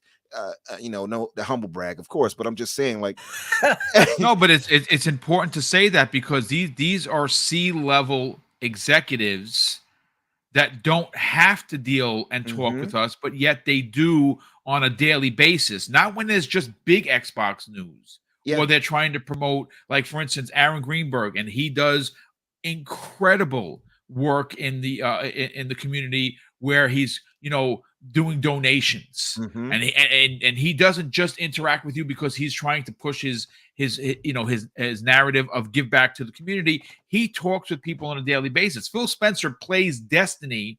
The head of Microsoft Gaming plays Destiny with people who just jump in the party. He don't kick anybody out. He's just playing Destiny. No one can say that other than Xbox. Just genuine people, and all the way through. Who will communicate with you, not because it's something they're trying to trick you in, but because they just, hey, you posted something that I thought was funny. Let me communicate on it. Let me like that. Let me say something. They don't have to do that, but they never get that on the PlayStation side of things. So I say all that to say, after a point, all of this enmity, I guess, they have against Xbox at a point is going to have to disappear, because as a gamer, you're going to have to put what you want to play first. And all of these legendary IP and titles I named, at a point, you're going to have to get over that. And you're right, by the way, Thriller. I forgot about Spyro. That's another one. And there's so many more. I'm sure I didn't even list. It's too many to mention. That's the thing. The catalog is so large, we forget about like 10 of them. Exactly. 20 of them easily. Exactly. And then you've got the ABK coming into it. So Call of Duty, Diablo. So all of these things at a point. Exactly. At a point, it's going to be like, man, look, at a point, are you even a gamer? Do you even game, bro? Do you even game, son? You even game? Come on. Bro? Yeah, because at a point, you're going to have to come to that realization. Are you a gamer, or are you, a slave in a sense? And some people are slaves to that platform. And because of social media, I think it's made it worse. And I think that's what it is going to have to come down to. People are going to have to put down a little fealty-prone ideals and such, and jump on board. And that's why I said it's going to be a case where Microsoft is forcing them to put their lay their hooves down, not their burdens, but lay their hooves down, and jump on board. It just is what it is at this point. Hell, then they all tell us that they had these high-end PCs. Hell, y'all should be in an ecosystem anyway. 3,000, 5,000 PC Master Race. Yeah, absolutely. We don't need an Xbox. I like Scarlett's little comment here. I think he's trying to put the point across that if it was a Twitter game, they would definitely buy it, and they would all come over in droves. They got all. He's going to make a Twitter game. They got all the trophies for it already. But no, it's just at a point. I don't know how much, because it's only so much you can tell somebody, right? At a point, they have to get out of their own way. And I'm not here to force anybody to see it my way. If you don't want to play on Xbox and enjoy these games, I can tell you right now, I will be. So I will. That's your loss. These are legendary titles. I'm not missing out on them. Hell, on PlayStation side, I have a PS5. I'm not missing out on those if the ones I do want to play. They just have far less compared to what Microsoft is offering, and at full 72. So I'm either going to be waiting for them to come on sale or finding some way to get around paying 70. That's the problem too. So it's just like, listen, but think of your wallet and think of what's best for you as a gamer. And once you do that, it just makes more sense to be a part of the Xbox ecosystem, either solely or along with your PlayStation journey, I suppose I should say. It just makes no sense to cut Xbox out anymore at this point. It used to be a case where they can do that. It used to be a case where they could say, I don't need Xbox. Not anymore. Yeah. And I agreed with them. And I absolutely could see that argument back in the day. You cannot. I'm sorry. If you're still saying that in 2023, after what's dropping this year, then, that's feels like a you problem. You know what I mean? Might want to look internally. Just to elaborate, because I see some people quick to take things out of context. The Ruham, you say, so now you're a slave if you don't have an Xbox. I said, you are slaves to that corporate master. If you're saying, I don't need to have this, all these games that I listed off, and you're writing them off now because they're not on PlayStation, and you're so against Xbox. That's my point. That's narrow-minded at best. I'm sorry. I appreciate that. It's the same if I'm on Xbox and I write off all the PlayStation IP they have, quality games. We know PlayStation makes quality games. If I'm like, I don't need God of War, I don't need The Last of Us, I don't need anything to have.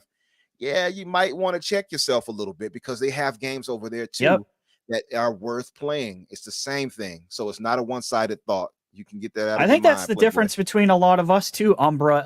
You literally just said something I almost never hear, at least the guys on Twitter on PlayStation side say. They never say across the aisle, there's good games over there. They just won't do it. We all say on these Xbox podcasts and a lot of Boom's guys on his panel, we all say we know PlayStation has great games because we freaking play them, right? So that's the mentality is different. I own them. You own them.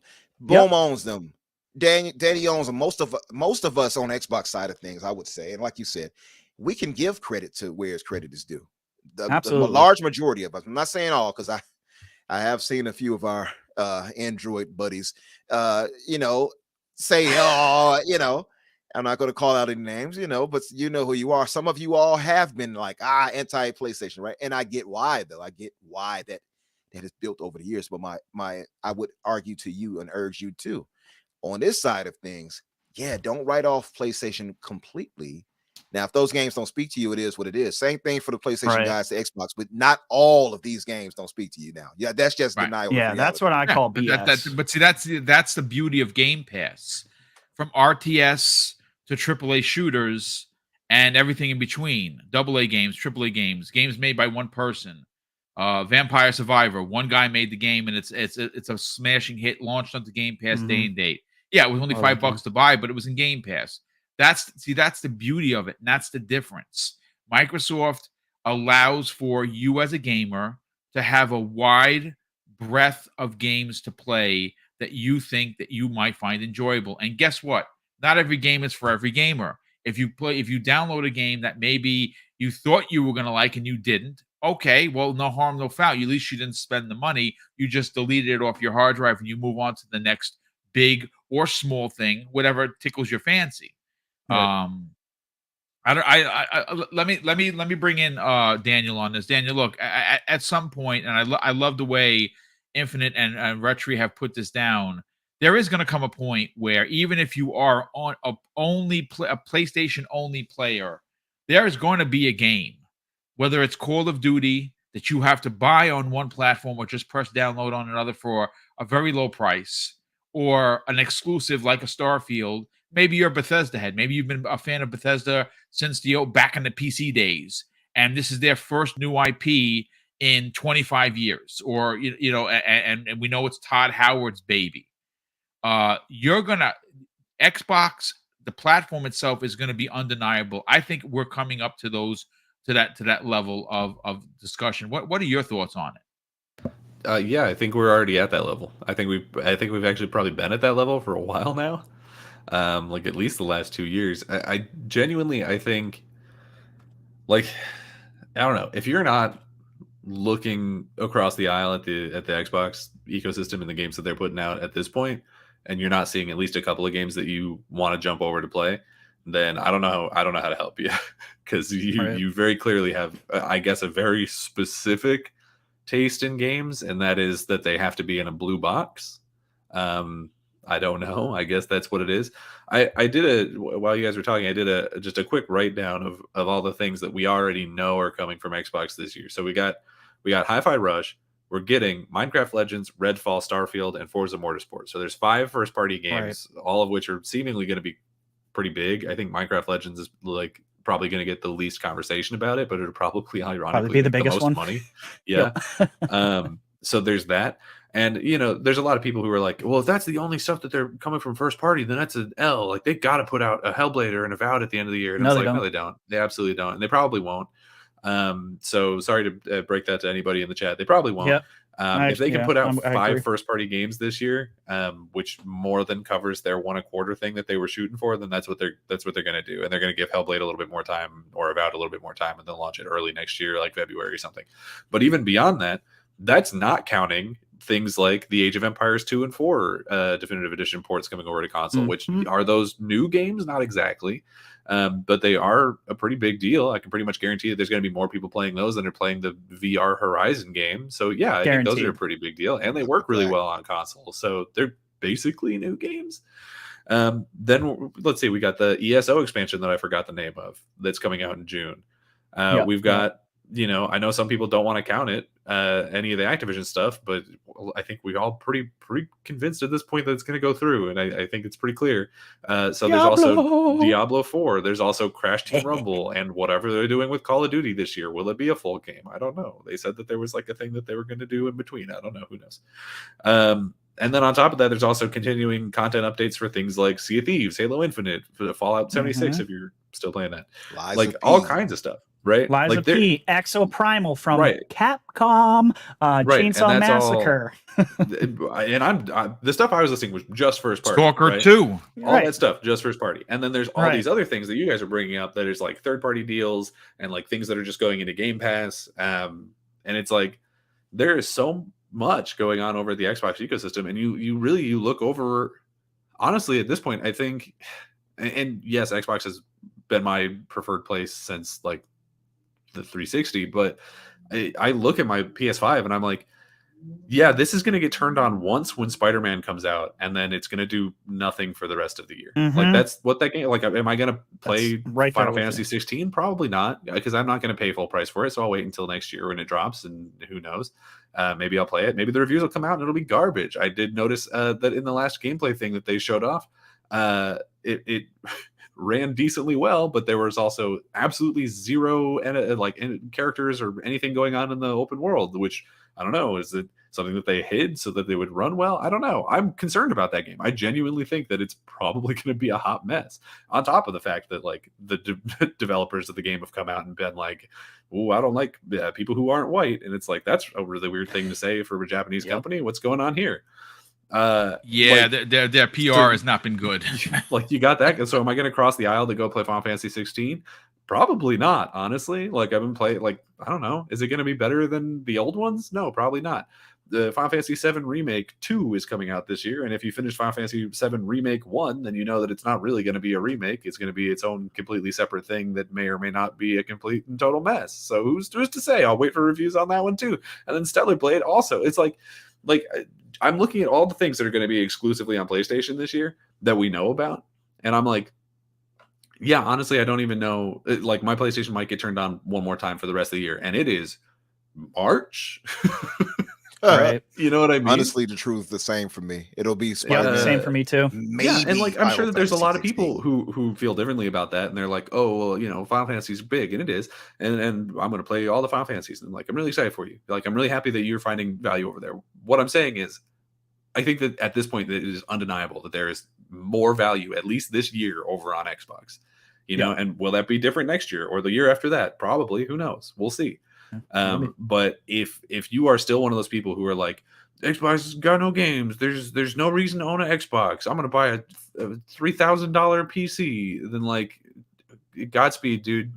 You're a dying breed. I don't know how you've managed to delude yourself into continuing to believe that.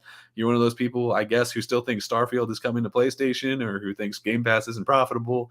Just all these crazy Hoove theories. Like, I don't know.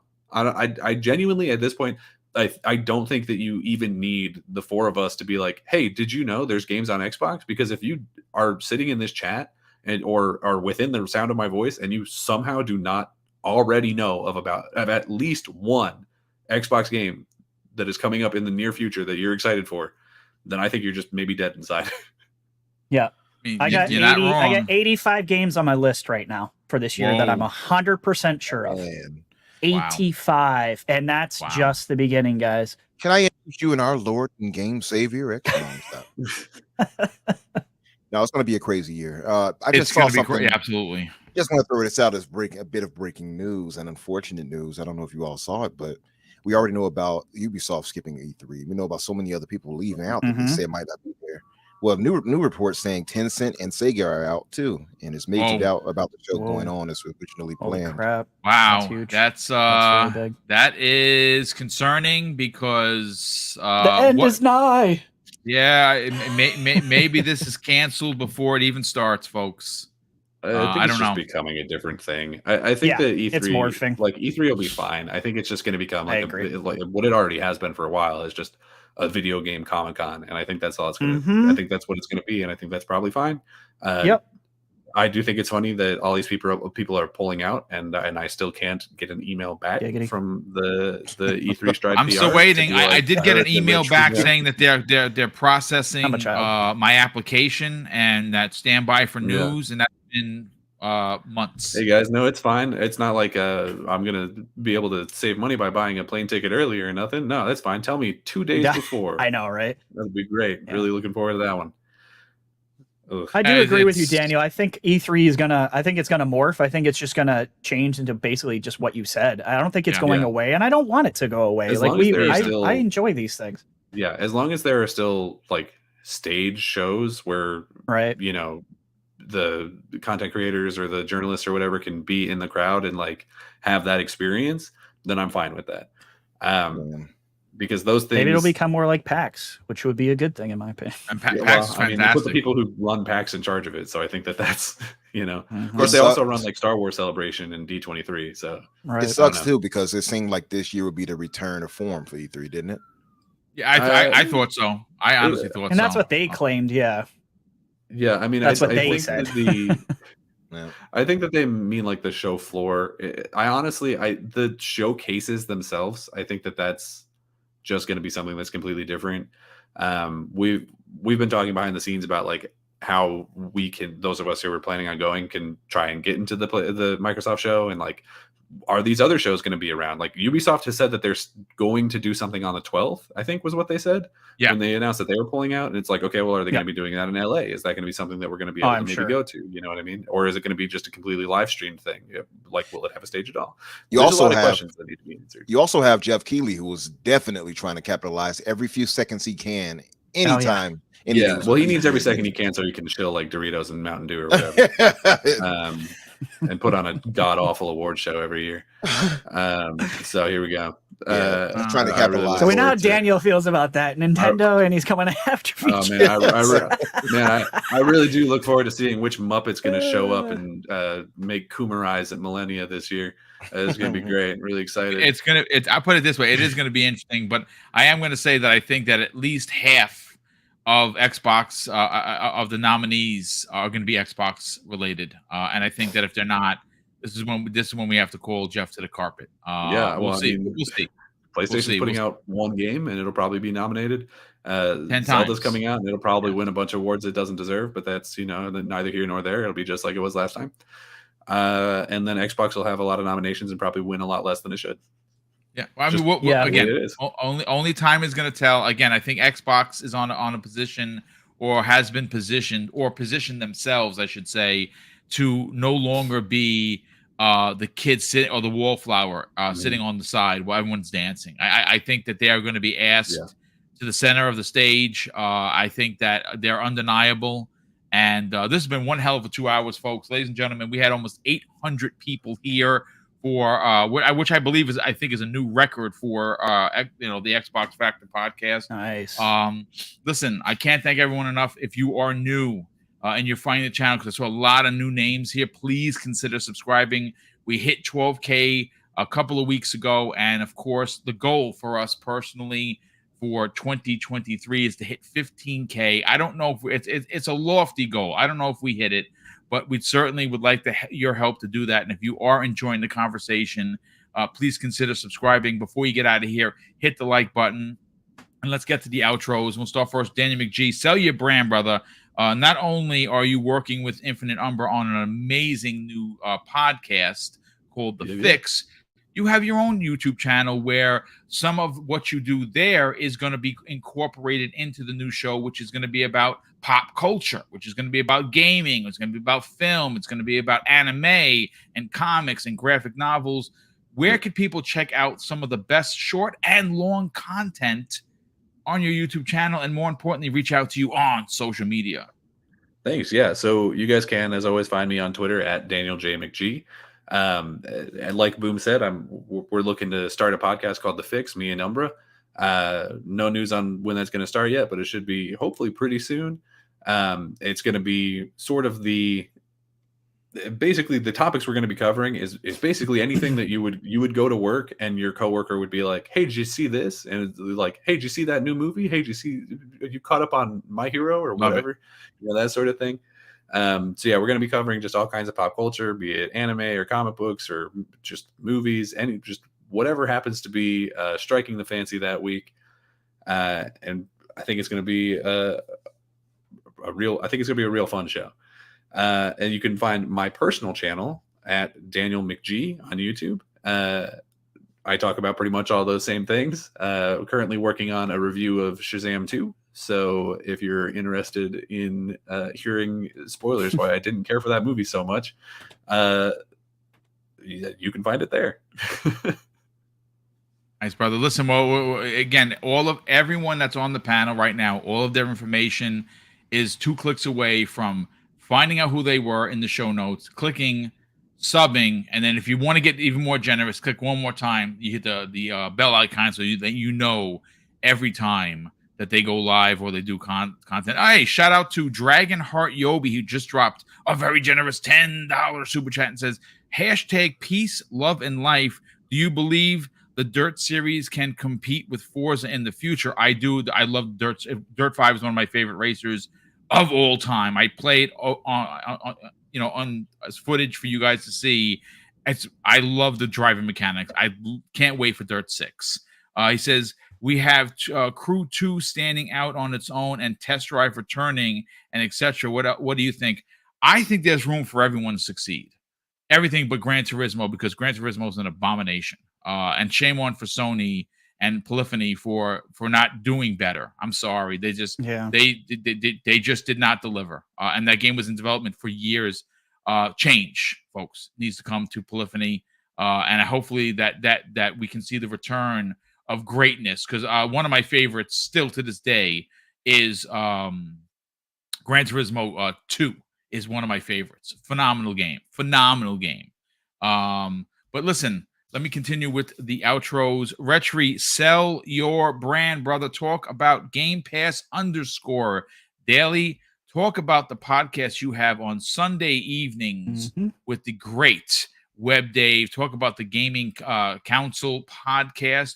You guys had a great guest this week in Hargeet Chani. You broke records. You had over 50 people there. I was one of them. Did.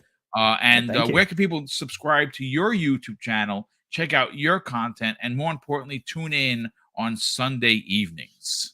Yeah, I put it in the chat, so you guys can find Game Pass Daily. My YouTube channel is in the chat right now. If you want to subscribe to that, that'd be great. Obviously, I do all short form content now, and our live stream for Gamers Council as well will be coming up on my channel starting this Sunday. So we go live every Sunday at 7 p.m.